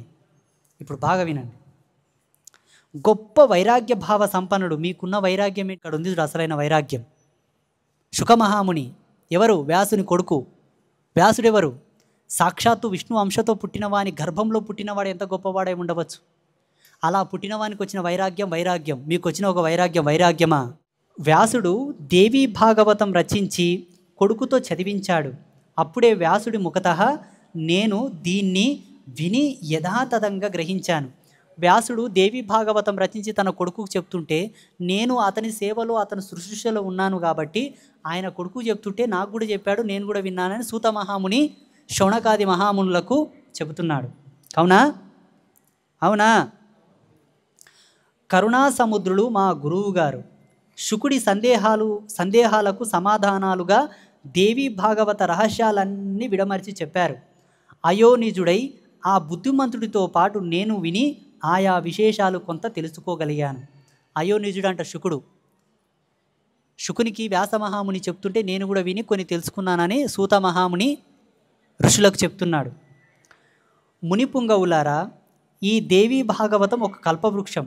దీని ఫలాలను ఆస్వాదించాలనే కోరికతో సంసార మహాసముద్రాన్ని తరించాలనే వాంఛతో ప్రేమగా శ్రద్ధగా శుకుడంతటి వాడు ఆలకించాడు. అద్భుతమైన ఈ పురాణాన్ని వింటే భూలోకంలో ఎవ్వరికైనా ఇక కలిభయం అంటూ ఏది ఉండదుగాక ఉండదు. సుతుడు చెప్తున్నాడు. అద్భుతానికి అద్భుతమైనటువంటి ఈ భాగవతాన్ని వ్యాసుడు శుకునికి చెప్తే నేను విన్నాను. ఆయన చెప్పేటప్పుడు నేను విన్నాను. విని ఏమనుకున్నానంటే, ఇంత గొప్ప దివ్య గ్రంథమును విన్నవాడికి ఈ కలియుగంలో కలిప్రభావం ఉంటుందా? ఉండదు అని చెప్తున్నాడు. భగవతి నామాంకితమైన ఈ మనోహర పురాణాన్ని నిజంగా వినాలనే కోరికతో కాకపోయినా ఏదో ఒక వంకతో విన్నప్పటికీ చాలు. ఎంతటి పాపాత్ముడైనా ఆచార దూరుడైనా పుణ్యాత్ముడవ్వడం తథ్యం. ఇహలోకంలో సకల భోగాలు పొంది, అనగా ఈ లోకంలో, పరలోకంలో యోగీశ్వరులకు మాత్రమే దక్కే సుస్థిర స్థానాన్ని గెలుచుకుంటాడు. వాడు ఏదో ఒక్కతో ఇప్పుడు వచ్చారు, వీళ్ళందరూ వేరే కోరికతో వచ్చారు. స్వామివారు ఏమైనా తాయితలిస్తాడో, మంత్రం చేస్తాడో, తంత్రం చేస్తాడో అని వచ్చారు. వచ్చి కూర్చున్నారు కదా, అట్లా ఆకతాయిగా వచ్చిన వాళ్ళు కూడా పావనులు అవుతారంట వింటే. ఇక్కడ ఉన్నన్నాళ్ళు సుఖ సౌఖ్యాలతో ఉంటారంట. అక్కడ పోయిన తర్వాత యోగీశ్వరులకే సాధ్యమయ్యేటటువంటి స్థానం ఇస్తారట. ఇక నిరంతరము శ్రద్ధగా వినేవారి హృదయాకుహరంలో ఆ నిర్గుణ స్వరూపిణి స్వయంగా తానే నిత్య నివాసం చేస్తుంది. భవసాగరాన్ని తరించడానికి నావగా వాగ్రూపంలో అందివచ్చిన ఈ పురాణాన్ని మానవుడిగా పుట్టి వినకపోతే అంతకన్నా మూఢుడు ఉంటాడా? ఉన్నాయి కదా అని ఎప్పుడు పరవాదులచే ఇష్టంగా వింటూ ఇలాంటి పురాణ నాదాలను పొరపాటైన వినకపోతే ఎవరికి ఏ కష్టమో ఆ కష్టం. అంతకంటే మందబుద్ధులు ఈ లోకంలో ఉంటారా? వ్యాసుడు ఏమంటున్నాడంటే, భగవంతుడు చెవులు ఇచ్చిండు కదని రాకేష్ ఇట్లా, వినయ్ ఇట్లా, ఆయన ఇట్లా, మణిద్వీప్ ఇట్లా, ప్రదీప్ ఇట్లా అని ఆ పాడు శబ్దాలు వినడానికైనా ఈ చెవులు ఉన్నది. ఇటువంటి మహత్తరమైనటువంటి దివ్య గ్రంథాలు వినిన నాడే కదా చెవులకు ఒక విలువ. ఈ రెండు చెవుల్లో ఇందరు అధిష్టాన దేవతలు ఉంటారు.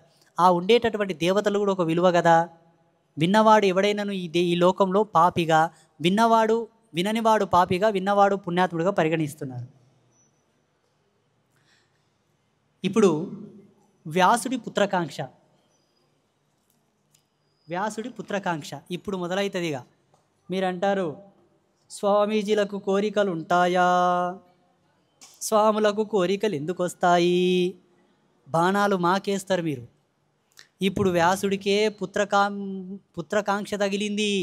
ఇన్ని పురాణాలు రచించి, ఇన్ని ఉపపురాణాలు ఇచ్చి, ఇన్ని వేదాలు ఇచ్చి, ఇన్ని మన్వంతరాలలో పుట్టి, సాక్షాత్తు విష్ణువంశతో పుట్టినటువంటి భగవానుడికే కొడుకు మీద ప్రేమ కలిగిందట. ఇగో వ్యాసుడు పుత్రకాంక్ష. ఇప్పుడు వినండి. శ్రద్ధగా ఆలకిస్తున్న సౌనకాదులకు ఒక చిన్న సందేహం కలిగింది. దాపరికం లేకుండా అడిగారు. సూత మహర్షి, వ్యాసుడికి శుకుడనే కుమారుడు ఉన్నాడన్నావు. అతడు ఎలా జన్మించాడు? తల్లి ఎవరు? ఎటువంటి వాడు? ఈ సంహితను ఎలా పఠించాడు? అనగా ఈ దేవి భాగవతమును. శుకుడు అయోనిజుడు, అనగా గర్భవాసం లేకుండా జన్మించిన వాడు, అరణి సంభవుడు అని అన్నావు కదా, అది ఎలా జరిగింది? శుకుడు మహాతపస్వి అని, పుట్టుకతోనే మహాయోగి అని విన్నాం. అతడు ఈ విపుల పురాణాన్ని ఏ విధానాన్ని అనుసరించి చదివాడు అనేది మా అందరి సందేహమును నువ్వు సౌమ్యుడవు కనుక అడిగాం. దయచేసి వివరించి చెప్పవయ్యా అని శౌనకాది మహామునులు సూతుని అభ్యర్థించారు.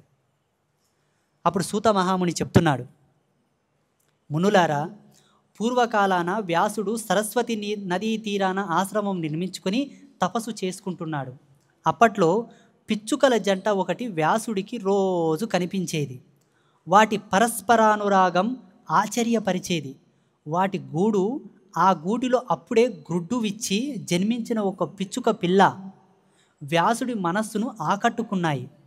ఇంకా తోక మొలవని ఆ పిచ్చుక పిల్ల, దాని ఎర్రటి నోరు, దానికి ఏదో తెచ్చి తినిపించాలని శ్రమపడుతున్న ఆ పిచ్చుక దంపతులు, అది నోరు తెరిస్తే తినుబండారాన్ని నోటికి అందిస్తున్న దృశ్యం, తమ రెక్కలతో దాన్ని సుతారంగా పొదుపుతూ ముద్దులతో ముంచెత్తుతూ పులకించిపోతున్న ఆ మాతాపితరుల ప్రేమను చూసి వ్యాసుడు చాలా ముచ్చటపడ్డాడు.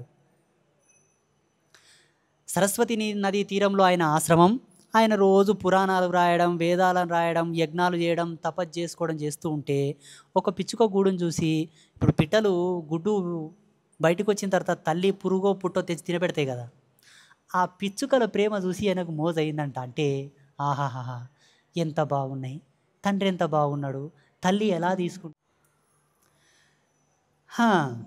సంతానం అంటే పక్షులకే ఇంత ప్రేమ ఉంటే ఇంకా మనుష్యుల సంగతి చెప్పాలా? వివాహం చేసుకొని ఒకరినొకరు చూసుకుని సంతృప్తి చెందే దంపతులు వార్ధక్యంలో పరిచర్యల కోసమైనా పుత్రుని కోరుకుంటారు, సంపాదించి సుఖపెడతారని ఆశిస్తారు. ఏది చేసినా చేయకపోయినా చితికి నిప్పు అంటించి ఉత్తర క్రియాలన్నా చేస్తాడు కదా, పోనీ గయాలో శ్రాద్ధం పెడతాడు కదా. సంసారంలో ఎన్ని సుఖాలు ఉన్నా కన్న కొడుకుని తనివి తీర కౌగిలించుకోవడం, లభించడం అనేవి ఉత్తమోత్తమైనటువంటి సుఖాలు. అపుత్రస్య గతిర్నాస్తి అన్నారు. ఉత్తమ లోకాలు సాధించి పెట్టే పుత్రుడే పుత్రవంతుడికే స్వర్గమని శాస్త్రాలు చెబుతున్నాయి. అది ప్రత్యక్ష విషయమే. కొడుకులు లేనివారు మరణకాలంలో మరి విచారిస్తారు. ఇల్లు వాకిలి నగా నట్ర ఇంత సంపాదించినను ఇదంతా ఎప్పుడు తన్నుకుపోతాడో గదా అని మరింత దిగులు పడతారు, దుఃఖిస్తాడు, మనశ్శాంతిని కోల్పోతాడు, భగవన్నామం జపిస్తూ హాయిగా ప్రాణాలు వదులుతాడు. అందుచేత అతడికి దుర్గతులే తప్ప ఉత్తమ గతులు ఉండవు. వ్యాసుడు తనలో తాను మదన పడుతున్నాడు. ఏమన్నా తెలుసా? ఇల్లు ఇల్లాలు పెండ్లం ఉంటే బాగుంటుంది, అది బాగుంటుంది. తన శరీరంలో సత్తువ నశించిపోయి తాను ముసలిగైన తర్వాత తనకు పరిచర్యలు చేయనికైనా కొడుకుండాలి కదా. సరే చేయకపాయ, మరణించిన తర్వాత గయా కాశీ లాంటి క్షేత్రాలు ఇంత పిండం పెట్టి నాకు శాంతి అన్న కల్పించడానికి ఉండాలి కదా, ఉంటారు కదా. పుత్రుడే కదా తండ్రికి పున్నమ నరకం తప్పించేది, అది కూడా ఒక లోకంలో ఉంది కదా. ఒకవేళ ధనము సంపత్తి వాహనాలు ఇల్లు ఉన్నాయంటే ఎవడన్నా అనుకొని పోతాడు. కొడుకులు ఉంటేనే కదా చూసుకొని ఉండడానికి. కానీ పరిపరి విధాలుగా మా మనసు మదన పడుతుంది. ఎవరికి? చూద్దాం ఎంతవరకు వస్తుందో. ఈ ఆలోచనలతో వ్యాసుడి మనస్సు వికలమయ్యింది. వేడిగా నిట్టూర్చాడు. బాగా లేచిన గట్టిగా, బా ఎలా చేయాలబ్బా అన్నట్టుగా. కాసేపటికి తేరుకుని ఒక నిశ్చయానికి వచ్చాడు. పుత్రప్రాప్తి కోసం తపస్సు చేయాలని గట్టిగా సంకల్పం తీసుకున్నాడు. ఆశ్రమం వదిలి మేరు పర్వతం చేరుకున్నాడు. ఇంకొచ్చేసిందిగా పిట్టలు చూసే మోహపడే, ఇంక అయిపోయా, ఇంకేది ఏమైనా ఇంక వదిలేది లేదు, ఇంకా కొడుకును కనాలని తపస్సు చేయనిక మేరు పర్వతం పోయిండు. ఏ దేవుడు నా కోరిక తీరుస్తాడు? విష్ణువా, రుద్రుడా, ఇంద్రుడా, బ్రహ్మదేవుడా, సూర్యుడా, వినాయకుడా, కార్తికేయుడా, దిక్పాలకుల ఎవరు? వ్యాసుడు నిశ్చయించుకోలేకపోతున్నాడు. అంతలోకి అనుకోకుండా నారద మహర్షి అటువైపు వచ్చాడు.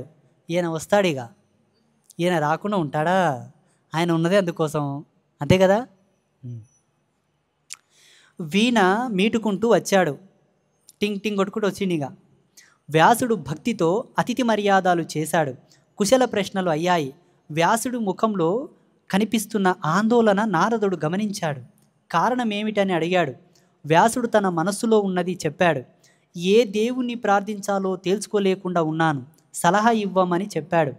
అప్పుడు నారదుడు అంటున్నాడు, వ్యాస మహర్షి, వెనకటికి ఒకనాడు ఇదే ప్రశ్నను మా తండ్రి అనగా బ్రహ్మదేవుడు విష్ణుమూర్తిని అడిగాడట. విష్ణుమూర్తి ఎప్పుడు ధ్యానంలోనే ఉంటాడని చూసి బ్రహ్మదేవుడు ఆశ్చర్యపోయి ఇలా అడిగాడు. నువ్వు నన్ను అడుగుతున్నావు ఇప్పుడు, నారదా, నాకు మంచి కొడుకు పుట్టాలి, ఏ దేవుని కొలిస్తే నాకు మంచి కొడుకు పుడతాడని నువ్వు నన్నెట్లు అడుగుతున్నావో, ఎవరు గొప్పగా ఫలాలు ఇస్తారా నువ్వు నన్నెట్లు అడుగుతున్నావో, మా తండ్రి విష్ణుమూర్తిని అడిగిండంట. తండ్రి జనక, విష్ణుమూర్తి బ్రహ్మదేవునికి తండ్రి, బాగా గ్రహించాలి. ఎల్లప్పుడూ నువ్వు యోగ నిద్రలో ధ్యానం చేస్తుంటావు, ఎవరిని ధ్యానిస్తుంటావు అని అడిగిండంట బ్రహ్మదేవుడు. ఇప్పుడు నారదుడు వ్యాసునికి చెప్తున్నాడు, దేవదేవ, జగత్పతి, త్రికాలగ్న, నువ్వు దేనిని ధ్యానిస్తున్నావు? ఈ తపస్సు ఎందుకోసం? సర్వ జగత్పతివి కదా, నువ్వు తపస్సు చేయడం ఏమిటి? చాలా ఆశ్చర్యంగా ఉంది. నీ నాభి కమలం నుంచి నేను నీ నాభి కమలం నుంచి పుట్టిన నేను సృష్టికర్తనయ్యాను. నీకంటే అధికుడు ఎవడు? నువ్వే కర్తవు, నువ్వే హర్తవు, నువ్వే కారణం, నువ్వే కార్యం, నువ్వే ఇచ్ఛామాత్రం చేత ఈ జగత్తును సృష్టిస్తున్నావు. నువ్వే సర్వం సమస్తం. నీ ఇచ్ఛామాత్రం చేత ఈ జగత్తును నేను సృష్టిస్తున్నాను. కాలాంతరములో నీ ఆజ్ఞ మేరకు శివుడు సంహరిస్తున్నాడు. సూర్యచంద్రాదులు అష్టదిక్పాలకులు నీ మాట ప్రకారం విధులు నిర్వహిస్తున్నారు. అటువంటి నువ్వు ఏ దేవుణ్ణి ధ్యానిస్తున్నావు? ఇది నాకు తెలవని సందేహంగా ఉండిపోయింది. పుత్రుణ్ణి మాత్రమే కాదు, నీకు భక్తుణ్ణి నేను. దయచేసి సమాధానం చెప్పు. మహాత్ములకు గోప్యంగా ఉంటుందంటారు కదా. అందుకే ఈ విషయాన్ని నాకు విపులీకరించి చెప్పని బ్రహ్మదేవుడు విష్ణుమూర్తిని అడుగుతున్నాడు. నువ్వే సర్వం, నీ బొడ్డు కమలంలో నుంచి నేను పుట్టాను, నీ శక్తి చేతనే సృష్టి చేస్తున్నా, నీ శక్తి చేతనే రుద్రుడు కూడా ప్రళయకాలం లోపల కల్పాలని అంతం చేస్తాడు. అన్నీ నువ్వే అయినప్పుడు నువ్వెందుకు తపోజ్ చేస్తున్నావు, ఎవరిని ధ్యానిస్తున్నావు అని బ్రహ్మదేవుడు విష్ణుమూర్తిని అడుగుతున్నాడు. అలా బ్రహ్మదేవుడు అడిగినట్టు నారదునికి ఎట్లా తెలిసింది?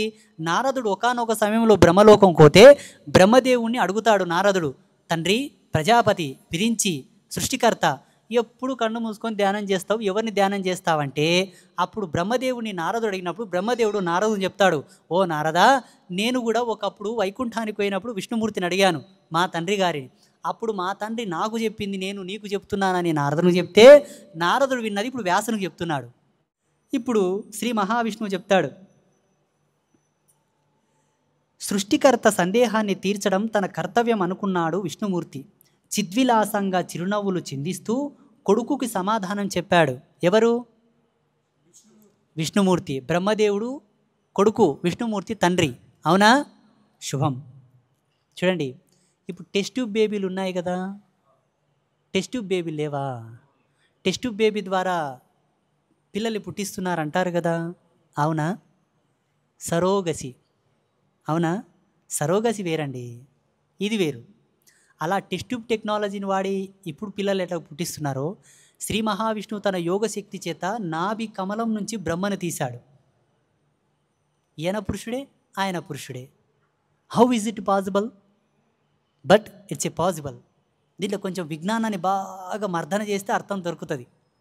విజ్ఞాన శాస్త్రానికి అంత బుర్ర లేదుగా, యోగ శాస్త్రానికి అంత పట్టున్నది. ఎలా బొడ్డు నుంచి వచ్చాడు కమల సంభవుడు అంటే బ్రహ్మదేవుడు చెప్పొచ్చు. అర్థమైందా? మీరు ఎప్పుడైనా చూసారా అనంత పద్మనాభ స్వామి పడుకొని ఉంటే ఆయన బొడ్డులో నుంచి కమలం వచ్చి దాంట్లో బ్రహ్మదేవుడు కూర్చుని ఉంటాడు? చూసారా? చూసారా? చూసారా? చూడలేదా? బయటికి పోయినాక ఫోన్లో కొట్టి చూడండి.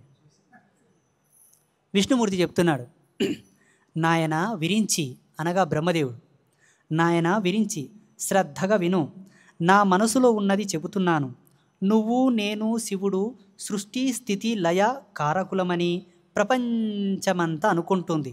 కానీ ఈ విధులను మనతో నిర్వర్తింపజేస్తున్నది ఆది పరాశక్తి. ఎవరు చెప్తున్నారు? ఎవరు? విష్ణుమూర్తి. ఇప్పుడున్న వెంకటేశ్వర స్వామి, ఇప్పుడున్న వెంకటేశ్వర స్వామి, అవునా? ఇప్పుడున్న భద్రాచలం రామయ్య, ఇప్పుడున్న ద్వారకాపతి శ్రీకృష్ణ పరమాత్మ, మీకంతా సుప్రీం గాడ్స్. ఈడెవరు సుప్రీం గాడ్? అందుకే పరాశ్రీ స్వామి ఏమి దొబ్బినా సుప్రీంని దొబ్బుతాడు. దొబ్బేశా, హృదయ కమలం లోపల దొబ్బుకున్నాను, భద్రపరుచుకున్నాను. నన్ను చాలామంది అంటారు, నీ పరంపర ఏంది, నీ ఆశ్రమం ఏంది, నువ్వు ఎక్కడి నుండి వచ్చావు, నువ్వేంటి అని. నేనేంటన్నది నీకు అర్థం కావాలంటే ఫస్ట్ భాగవతం చదవా, నేను అర్థమవుతా. సృష్టి స్థితిలయ కారకులమని ప్రపంచమంతా అనుకుంటుంది. కానీ ఈ విధులను మనతో నిర్వర్తింపజేస్తున్నది ఆది పరాశక్తి అని వేదవేత్తలకు మాత్రమే తెలుసు. ఎవరైతే చిద్రూపిణి పరాభట్టారిక పరాత్పరి పరంజ్యోతి పశ్యంతి మధ్యమ పరా నిఖిల జగతులకు మూలమైనటువంటి శక్తి అమ్మ అని నమ్మినవాడే వేదవేత్త. వేదాలు చదివిన వేదవేత్త కాదు, ఈ సత్యమును తెలుసుకున్నవాడే వేదవేత్త. ఇక్కడ అదే చెప్తున్నారు. నీలో ఉన్నది రాజశక్తి, అదే నీతో జగత్ సృష్టి చేయిస్తున్నది. నాలో ఉన్నది సాత్విక శక్తి, జగత్ పాలన చేయిస్తోంది. రుద్రుడిలో ఉన్నది తామస శక్తి, సంహారం చేయిస్తోంది. అది లేనివేళ నువ్వు సృష్టించలేవు. నేను పాలించలేను, శివుడు సంహరించలేడు. మన ముగ్గురము శక్తి ఆధీనంలో ఉన్నాము. నేను పరతంత్రుణ్ణి. ఈ శేషశయ్యపై నిద్రిస్తుంటాను. సమయం వచ్చినప్పుడల్లా లేస్తుంటాను, తపస్సు చేస్తుంటాను. అంతా శక్తి అభిష్టం. ఒకప్పుడు లక్ష్మీదేవితో సుఖంగా విహరిస్తూ ఉంటాను, మరొకప్పుడు రాక్షసులతో ఘోరంగా యుద్ధం చేస్తుంటాను. సర్వలోక భయంకరమైన ఆ యుద్ధాలు కొన్ని దారుణాలు సుమా. నీకు గుర్తుందా? ప్రళయ మహాసముద్రంలో 5,000 సంవత్సరాల పాటు మధుకైటబులతో బాహుగా పోరాడాను. ఆ యుద్ధం నీ కళ్ళ ఎదుట జరిగింది కదా. మహాదేవి అనుగ్రహం వల్ల సంహరించగలిగాను. ఇప్పుడు ఇలా నన్ను నువ్వు అడుగుతున్నావంటే అప్పుడు తెలుసుకోలేకపోయావన్నమాట. పరాత్పరమైన కారణం ఆ శక్తి స్వరూపమే. నా అవతారాలన్నింటికీ ఆ తల్లియే కారణం. నా ప్రమేయం ఏమీ లేదు. పశుజాతిలో జన్మించాలన్నా ఎప్పుడు కోరుకుంటాడో చెప్పు. మత్స్య వరాహాది రూపాల్లో నేను జన్మించలేదా? లక్ష్మీదేవితో విహారాన్ని వదులుకోలేదా? చల్లని మెత్తని శేషశయ్యను వదులుకొని పక్షి మోపున కూర్చుని యుద్ధాలు చేయలేదా? విష్ణుమూర్తి చెప్తున్నాడు తన గోడు. నీవు ప్రజాపతివి, నీవు సృష్టికర్తవి అనుకుంటావు, నేనేమో గొప్పవాడిని అనుకుంటాను, రుద్రుడేమో గొప్పవాడు అనుకుంటాడు. మనమంతా బొమ్మలమే. మన శక్తి అంతా ఆడుంది. ఆ శక్తి మన లోపల లేకపోతే మనం ఏం చేయలేం. అందుకే శక్తి లేని వాళ్ళంతా ఇప్పుడు మార్చర్యలో పడుకున్నారు. అందుకే శక్తి లేని వాళ్ళంతా శ్మశాన వాటికలో కాలిపోతున్నారు. శక్తి ఉన్నంత వరకు శివుడు, శక్తి లేకపోతే శవం. అది దేవుళ్ళకు కూడా తెలిసింది, మనకే తెలియదు భ్రష్టులకు. ఏమన్నా నీకపోతే కొందరు ఏమంటారు తెలుసా మేధావులు? మేమేమన్నా ఆడవాళ్ళ పూజ చేయాలనా, మేము ఆడవాళ్ళకు మొక్కాలనా అని కొంతమంది మధాంధులు. అమ్మని పూజ చేయడంలో కూడా ఆ కొడుకులకు ఆడతనం కనిపించిందట. చూడండి, జన్మనిచ్చిన తల్లిని పూజ చేయడంలో కూడా ఆడతనం కనిపించింది. చాలామంది అన్నారండి నాతోటి, ఆడదేవతలను పూజ చేస్తాడు, ఆడంగి వెదవ అన్నారు నన్ను. మళ్ళీ ఇప్పుడు త్రిమూర్తులు ఎవరో? మగదేవతలు పూజించడం మగోడా? ఏమండి, మూఢమతులు ఉన్నారండి కొంతమంది. అలా జగదంబ యొక్క ఆశీర్వాదంతోనే ఎప్పుడు కావాలంటే అప్పుడు అవతారాలు ఎత్తినా, నా అవతారాలు నావి కాదు, ఆ అమ్మవే ఎత్తలేదా? వరాహంగా ఎత్తినా, నారసింహంగా ఎత్తినా, పక్షినైనా, జంతువునైనా, చేపనైనా, కూర్మమైనా, అన్ని అయినా యుద్ధాలు వస్తే ఆ గరుత్మంతు మీద ఎక్కి యుద్ధాలు చేసిన, ఇంత మెత్తని శేషశయం వదిలి ఆ గరుత్మంతు మీద కూర్చొని ఘోర యుద్ధాలు చేసిన, మధుకైటబులతో 5,000 సంవత్సరాలు సముద్రంలో యుద్ధం చేయలేదా? లాస్ట్కి అమ్మవారు ఇలా అంటే నా కొడుకులు చచ్చిరి, నేను బతికితిమి. అది ముందు వస్తుంది కథ, ముందు వస్తుంది. ఇప్పుడు మళ్ళీ సూత మహామునిని అడుగుతారు, ఎవరా మధుకైటబులని అడుగుతారు. ఇప్పుడు చెప్తాడు, అలా యుద్ధాలు చేశాను. విష్ణుమూర్తి అంటున్నాడు, చతుర్ముఖ మరిచిపోయావా? ఒకప్పుడు వింటినారి తెగి నా శిరస్సు ఎటో ఎగిరిపోయింది. అప్పుడు నువ్వే కదా గుర్రపు తల తెచ్చి శిల్పివరుడితో కలిసి అతికించావు. అప్పుడు అందరూ నన్ను హయగ్రీవుడు అన్నారు. ఈ జగతిలో తొలి గురువు హయగ్రీవుడే. భేషజాలెందుకు, నన్ను నేను ఎరుగుదును. ఓ బ్రహ్మదేవ, గొప్పలెందుకు, నేనేందో నాకు తెలుసు. విష్ణుమూర్తి అంటున్నాడు, గొప్పలు ఎందుకులే, నేనేందో నాకు తెలుసు అంటున్నాడు బ్రహ్మదేవునితో. స్వతంత్రుని కాదు, శక్తి పరాధీనుని. నేను ఎప్పుడు స్వతంత్రునిగా నా శక్తికి ఆధీనుని అని చెప్తున్నాడు విష్ణుమూర్తి. ఆ శక్తినే నిరంతరము ధ్యానిస్తూ ఉంటాను, ఇంతకన్నా నాకు తెలిసింది లేదు అని విష్ణుమూర్తి సమాధానం ముగించాడట. వ్యాస మహర్షి, మా తండ్రి బ్రహ్మదేవుడు ఈ విషయాలన్నీ నాకు తెలియజేశాడు.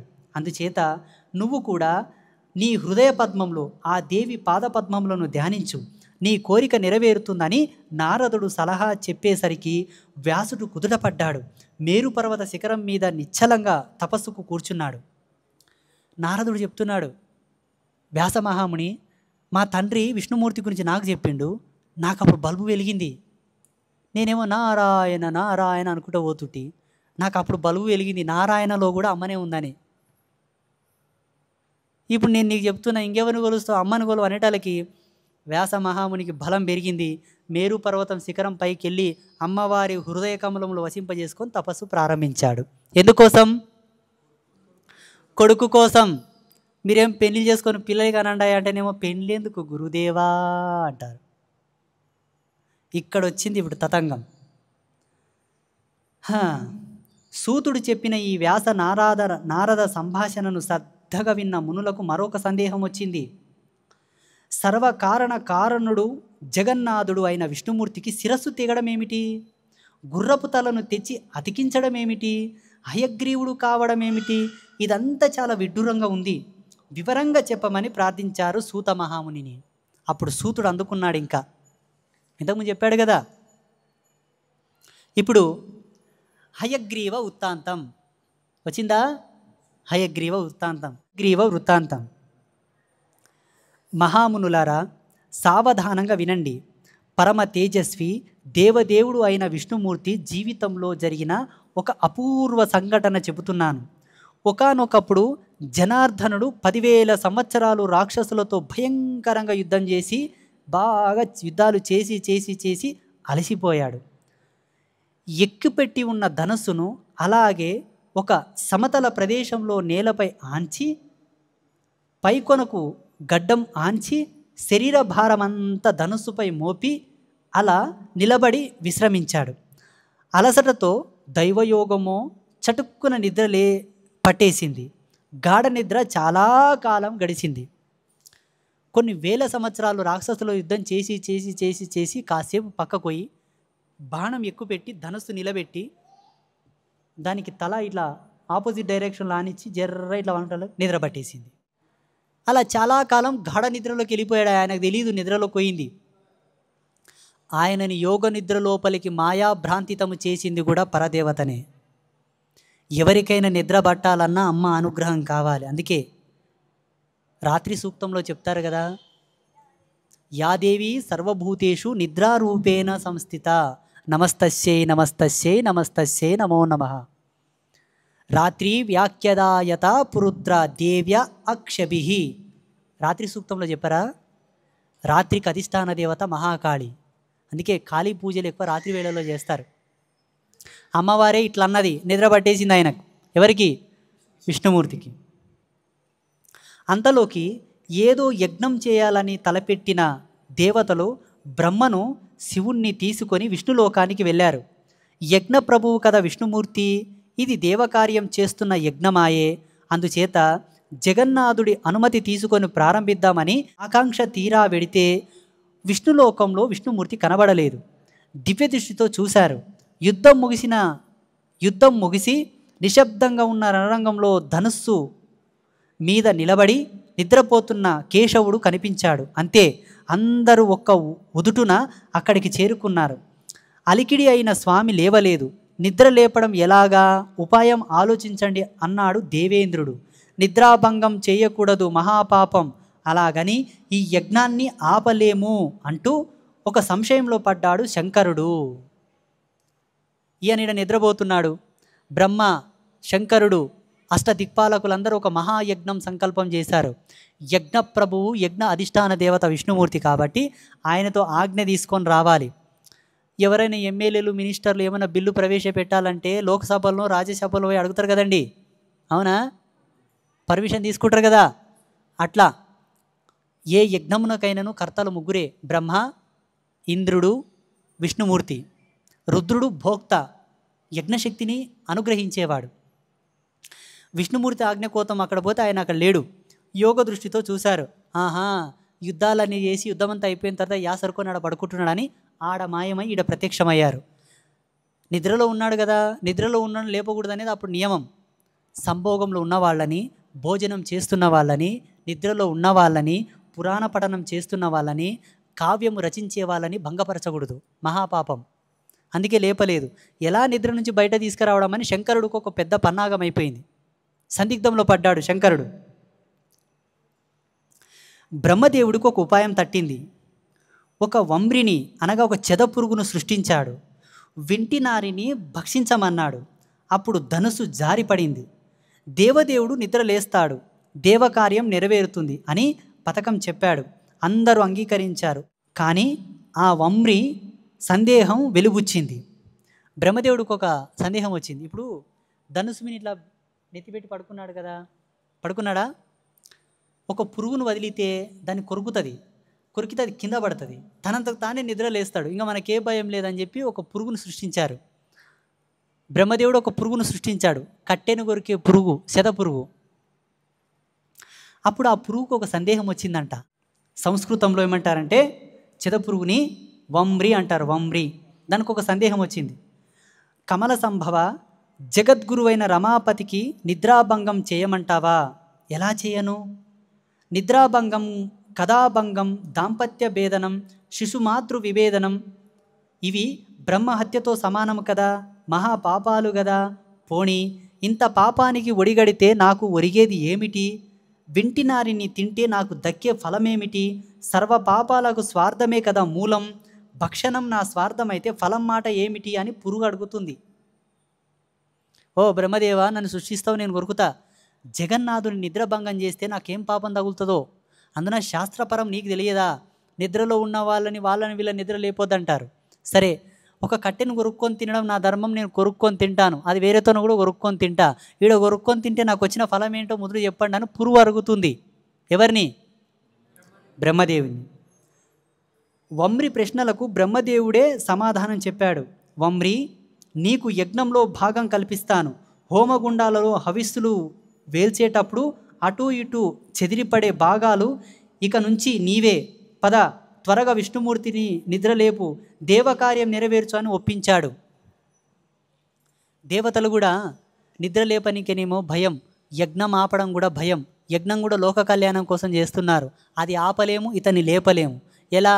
బ్రహ్మదేవునికి తట్టుకున్న ఒక ఆలోచన వచ్చి పురుగును సృష్టించాడు. ఆ పురుగేమో సారంగ నీతులు చెప్తుంది, ఉపదుండాలు చెప్తుంది. ఏయ్, నేను కొరుకుతా, వేరేతోనూ కూడా తింటా, నాకేం లాభం, నాకేమైనా ప్రొటెక్షన్ ఇవ్వండి అంటున్నాడు.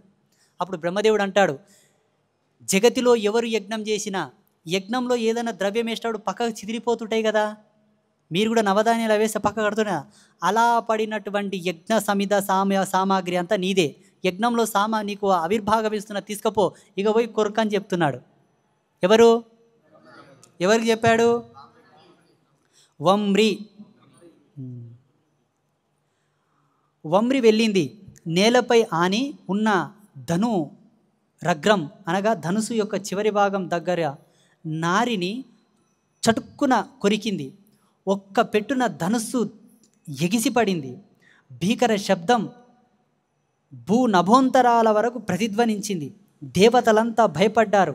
బ్రహ్మాండం సంక్షోభించింది, భూమి కంపించింది, సముద్రాలు ఘూర్నిల్లాయి, తిమితిమింగళాలకు వణుకు పుట్టింది.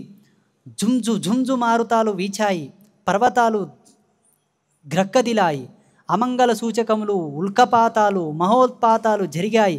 హఠాత్తుగా సూర్యుడు అస్తమించాడు. చీకట్లు దట్టంగా వ్యాపించాయి. ఏమి జరుగుతుందో ఏమి జరగబోతుందో తెలియక దేవతలంతా కలవరపడ్డారు. ఒక్కసారి ఇట్లా తాడు తెంపగానే ధన్నుమని శబ్దం వచ్చింది. అదే బిగ్ బ్యాంగ్ థియరీ. ఇప్పుడు శాస్త్రవేత్తలందరూ అంటారు కదా, ఇప్పుడు మనం కూడా ఉరుములు దడదడ పడపడ ఉరిమిది ఏముందో అనుకుంటాం. అంతరిక్షంలో ఎన్నో అద్భుతాలు జరుగుతున్నాయి, అవి దేవతలే చేస్తారు, మనకు తెలియదు. ఇప్పుడు ఇక్కడ వింటినారి పురుగు కొరకగానే పర్వతాలన్నీ పేలిపోయాయి, సముద్రాలను ఉప్పొంగిపోయాయి, భీకర శబ్దాలు, సూర్యుడే భయపడి అస్తమించిపోయాడు. ఇలా ప్రయతాండవం చేస్తున్న ఈ ప్రకృతి శోభంతో ఏం జరుగుతుందని అందరూ భయపడ్డారు. ఎవరు? దేవతలు. తాపసులారా, ధనస్సు పైకొనకు ఆంచి ఉన్నటువంటి శిరస్సు, దేవదేవుడి యొక్క శిరస్సు, కుండలమండితమైన శిరస్సు త్రుటిలో తెగి ఎటో ఎగిరి ఎక్కడో పడిపోయింది. విష్ణుమూర్తి ఏం చేశాడంటే బాణం గుంజి ఏతామనుకునే సేపులని కొంచెం యాసరకు వచ్చి ఆ ధనస్సును అలా నిలబెట్టాడు. ఊక జర్రసేపు ఆగుదామనుకునే సేపులని ఆయనకు నిద్రపట్టేసిన ఆయన కూడా తెలియదు. ఎలాగో బాణం ఎక్కుపెట్టున్నాడు కదా, పురుగు కొరకగానే తాడు తెగగానే ఆ బాణం చటుక్కున ఎగిరి విష్ణుమూర్తి శిరస్సు తెగిపోయింది. తెగి ఎక్కడ పడిందో పడిపోయింది.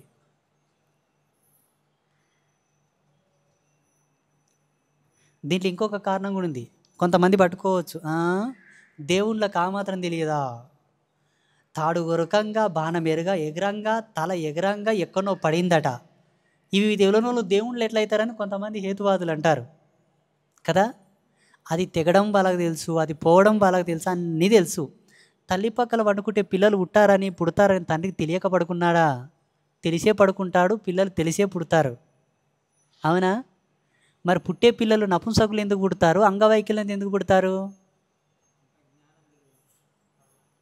ఇక్కడ కూడా దేవుళ్ళ కొన్ని కర్మలు ఉంటాయి, గ్రహించాలి.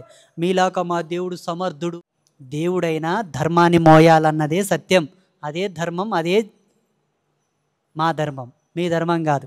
కొంతసేపటికి చీకట్లు వీడిపోయాయి. బీభత్సం శాంతించింది. శిరస్సు లేని మొండెం కనిపించింది. దేవతలు బారుమన్నారు, భయపడ్డారు, నిశ్చేష్టులయ్యారు. సూర్యుడు అస్తమించేసరికి అంత మొబ్బు అయినా ఆ మొబ్బులో ఈ బాణం ఎగిరిపోవడం, తల ఎగిరి ఎక్కడనో పడిపోవడం. కాసేపటికి సూర్యుడు బయటకు వచ్చి కొంత వెలుగయ్యేసరికి చూసేసరికి తలలేని మొండెం కనబడింది. అందరూ దేవతలందరూ భయపడ్డారు. జగన్నాయక, నువ్వు దేవదేవుడవు, సనాతనుడవు, ఏమిటి ఈ దారుణం? ఏమిటి ఈ మాయ? నీ శిరస్సు ఎవరు ఖండించారు? ఏమైపోయింది? నువ్వు అఛేద్యుడవు, అభేద్యుడవు, అదాహ్యుడవే, అగ్నికి కాలని వాడవు. నువ్వే ఇలా అయిపోతే మరింకా దేవతలలో మేము మిగిలేది ఎవరం? అంతా మరణిస్తాం. నీ పట్ల మాకున్న ప్రేమ, గౌరవం, ఆదరం ఏమైపోయాయి? స్వార్థం ఆవరించి నిన్ను పోగొట్టుకున్నాం, ఏడుస్తున్నాం. మేము తలపెట్టిన యజ్ఞానికి ఇది యక్షుల్లో, రాక్షసుల్లో కల్పించిన విఘ్నం కానే కాదు కదా? కాదు, మాకు మేమే చేసుకున్నాం, స్వయంకృతం. ఎవరిని నిందిస్తాం? అందరం పరాధీనులమే. ఏమి చేస్తాం? ఎక్కడికి పోతాం? ఎంత మూడులం! మాకు ఇంతటి పాపం సంక్రమిస్తుందా? మాకు ఇంకా రక్షకుడే ఎవరు? మాకు రక్షకుడు లేడా అని దేవతలందరూ ఏడుస్తున్నారు. స్వామి, మేము స్వార్థంతో చేయలేదు, దేవకార్యం కోసం వచ్చాం. ఏదో మాయ కమ్మింది, ఇదంతా జరిగింది. పోనీ రాక్షసులు ఎవరన్నా తెంపేశారా? అటువంటి సమర్థులు లేరు. యక్షులు చేశారా? వాళ్ళకంత శక్తి లేదు. అందరు నీ పాదదాసులే. నువ్వు అగ్నికి కాలని వాడవు. నిన్ను ఎవరు ఇంత పని చేసిందని దేవతలంతా వేడుకుంటున్నారు, ఏడుస్తున్నారు. ఇది సాత్విక మాయ అందామా? రాజసమో తామసమో అందామా? అన్ని మాయలకు నువ్వు అధిపతివి, జగద్గురువి. నీ శిరస్సు ఎగిరిపోయిందంటే ఏమనాలి? ఇలా దిక్కుతోచక డీలాపడి విలపిస్తున్నారు. బ్రహ్మ, శివుడు మొదలైన దేవతలంతా దిక్కుతోచక విలపిస్తున్నారు. అందరూ బ్రహ్మ, శివుడు, ఇంద్రాది దేవతలంతా. పరిస్థితి గమనించాడు బృహస్పతి, అనగా దేవగురుడు. ఎంతైనా దేవగురువు కదా. దేవతలంతా ఇట్లా భీతి చెందుతుంటే బృహస్పతి కొంచెం అర్థమైపోయింది. అందుకే దేవతలున్నా గురువు ఉంటే మూలం పట్టుకుంటాడు. దేవతలున్నా గురువు ఉంటే మూలం పట్టుకుంటాడు. అంతమంది దేవతలు, శంకరుడు, బ్రహ్మదేవుడు, ఇంద్రాది వాయు దేవతలందరూ విలపిస్తుంటే బృహస్పతికి ఒక తట్టుకున్న ఒక ఆలోచన వచ్చింది. ఎంతైనా దేవగురువు కదా. పైగా వేదాంతం వంటబట్టినవాడు నెమ్మదిగా దేవతలను ఓదార్స్తూ ప్రసంగించాడు. మహానుభావులారా, ధైర్యం తెచ్చుకోండి. ఎంత దుఃఖించి ఏమి లాభం? రవ్వంత తేరుకోండి. దేవతలే ఇంత బెంబేలు పడిపోతే ఎలాగా? ఉపాయం ఆలోచించండి, బుద్ధికి పని చెప్పండి. దైవబలము, పురుషకారము రెండు సమానమే. ఇప్పటి కర్తవ్యం ఉపాయమే. ఒక్కొక్కప్పుడు కాదు, అన్ని వేళల్లో అన్ని విధాల దైవం కంటే అదే పురుషకారమే, ఉపాయమే ఫలిస్తున్నది. బృహస్పతి చెప్తున్నాడు, దేవతలారా ఎందుకు బాధపడతారయ్యా? ఎంత బాధపడ్డేం లాభం? అన్ని వేళల్లో దేవుడే కాదు, మన ఉపాయము, మన శక్తే మనకు ధైర్యం ఇస్తుంది, మనకు సంకల్పాన్ని ఇస్తుంది. కాబట్టి ఇప్పుడు విచారం వదిలి ఉపాయం వెతకండి అని బృహస్పతి అందరినీ ఓదారుస్తున్నాడు. ఎవరిని? దేవతలను, ఇంద్రాది దేవతలను. ఆ ఇంద్రాది దేవతల్లో బ్రహ్మ ఉన్నాడు, రుద్రుడున్నాడు, అగ్ని ఉన్నాడు, వాయువు ఉన్నాడు, సమస్త దేవతలు ఉన్నారు, యమ కుబేరులు కూడా ఉన్నారు అక్కడ. అవునా? బృహస్పతిలా అనేసరికి ఇంద్రుడికి ఉక్రోషం వచ్చింది. దేవగురు, ఎందుకు వచ్చిన పౌరుషమయ్యా? ఇది వట్టి అనర్థకం. దైవమే గొప్పది, దాని శక్తికి తిరుగులేదు. లేకపోతే ఏమిటి ఈ దారుణం? దేవతలు, దేవనాయకులు అందరం కళ్ళు అప్పగించి చూస్తూనే ఉన్నాము. విష్ణుమూర్తి శిరస్సు ఎగిరిపోయింది. బృహస్పతిని దేవేంద్రుడు అంటున్నాడు, ఎందుకు ఈ పురుషవాక్యం? దైవమే సత్యం, ఉపాయం కాదు. మేమందరం చూస్తున్నాం కానీ దేవదేవుడు తల ఎగిరిపోయింది. ఇది దైవనీల, దైవమాయ, ఎందుకు ఈ మాటలతో వచ్చిన పనేంటని ఇంద్రుడు అంటున్నాడు. అప్పటికి బ్రహ్మదేవుడు తేరుకున్నాడు. వేదాంత ధోరణిలో ప్రసంగించాడు. దేవేంద్ర, శుభం కాని అశుభం కాని కాలం తెచ్చిపెట్టిన దాన్ని అనుభవించవలసిందే. దైవఘటనను తప్పించుకోవడం ఎవరి వల్ల కాదు. దేహం ధరించాక సుఖదుఖాలు తప్పవు. నా సంగతే చూడు. బాధ నుంచి బయటకు వచ్చాడు. వేదాంత ధోరణిలో ప్రసంగించాడు. దేవేంద్ర, శుభం కానీ అశుభం కానీ కాలం తెచ్చిపెట్టిన దాన్ని అనుభవించాల్సిందే. దైవ సంఘటనను తప్పించుకోవడం ఎవరి వల్ల కాదు. దేహం ధరించాక సుఖదుఖాలు తప్పవు. నా సంగతే చూడు. ఒకప్పుడు శివుడు నా శిరస్సును ఖండించాడు కదా. ఈ శివుడికి నా శాపవశం వల్ల లింగపాతం జరిగింది కదా. అలాగే ఇప్పుడు హరిశిరస్సు ఏ సముద్రంలోనో పడిపోయింది. అంతా కాలమహిమ. నీ విషయము ఇంతే కదా. సాక్షాత్తు దేవేంద్రుడివి, శచీపతివి. మరి నీకు శరీరమంతటా పొడలు రాలేదా? స్వర్ణ సింహాసనం నుంచి ఎన్నిసార్లు భ్రష్టుడివి కాలేదు. అక్కడ ఇక్కడ తలదాచుకున్నావు కదా. ఎంతటి వాడికైనా కష్టాలు రాక తప్పదు, అనుభవించక తప్పదు. ఎవ్వడు తప్పించుకోలేడు. అందుచేత అతిగా దుఃఖించక ఉపాయం ఆలోచించండి. సనాతని అయిన ఆ మహామాయ, మహావిద్య, మహాదేవిని ధ్యానించండి. ఆ పరాశక్తి, ఆ నిర్గుణ, ఆ ప్రకృతి మనకు దారి చూపిస్తుంది. ఆవిడ బ్రహ్మ విద్య, జగద్ధాత్రి, పోషకురాలు, దాది, సర్వలోక జనని. ఈ ముల్లోకాల చరాచర జగత్తుకంతటికి ఆమెయే వ్యాపించి ఉన్నది అని బ్రహ్మదేవుడు చెప్తున్నాడు. ఇంతకుముందు శివుడికి, విష్ణుమూర్తికి, ఇంద్రుడికి జరిగిన కొన్ని పరాజయాలను గురించి చెబుతూ, నా విషయంలో కూడా నేను పరాభవం పొందానయ్యా, నేను కూడా ఓడిపోయినా. ఇదంతా చితిలాస స్వరూపిణి అయినటువంటి మాయా నాటకం. అందరూ అమ్మవారిని ప్రార్థించండి అని చెప్పి బ్రహ్మదేవుడు చెప్తున్నాడు. నీవు గొప్ప కాదు, నేను గొప్ప కాదు, బృహస్పతి కాదు, ఎవ్వరం కాదు, అంతా అమ్మ మాయనే అని చెప్తున్నాడు. అవునా? ఈ ఉపదేశానికి దేవతలంతా సమ్మతించారు. దేవీ స్తవం ఆరంభించారు. బ్రహ్మదేవుడికి 4 ముఖాల నుంచి వేదాలు మాతృ సూక్తం ఆలపించాయి. నమో దేవి మహామాయే విశ్వోత్పత్తికరే శివే నిర్గుణే సర్వభూతేషి మాతహం శంకర కామదే. బ్రహ్మదేవుడి 4 తలకాయల నుంచి వేదాలతో అమ్మవారిని స్తుతిస్తున్నాడట. ఎందుకు? విష్ణుమూర్తి తలకాయ ఎక్కడ పోయింది, ఎలా తెగింది, దానికి కారణం ఏంటో తెలుసుకోవడానికి. ఎందుకు తెలుసుకోవాలి దేవతలు? యజ్ఞశక్తికి ఆజ్ఞ కావాలి కదా. యజ్ఞం ఎందుకొరకు? లోక కళ్యాణం కొరకు. అర్థమైందా? శుభం.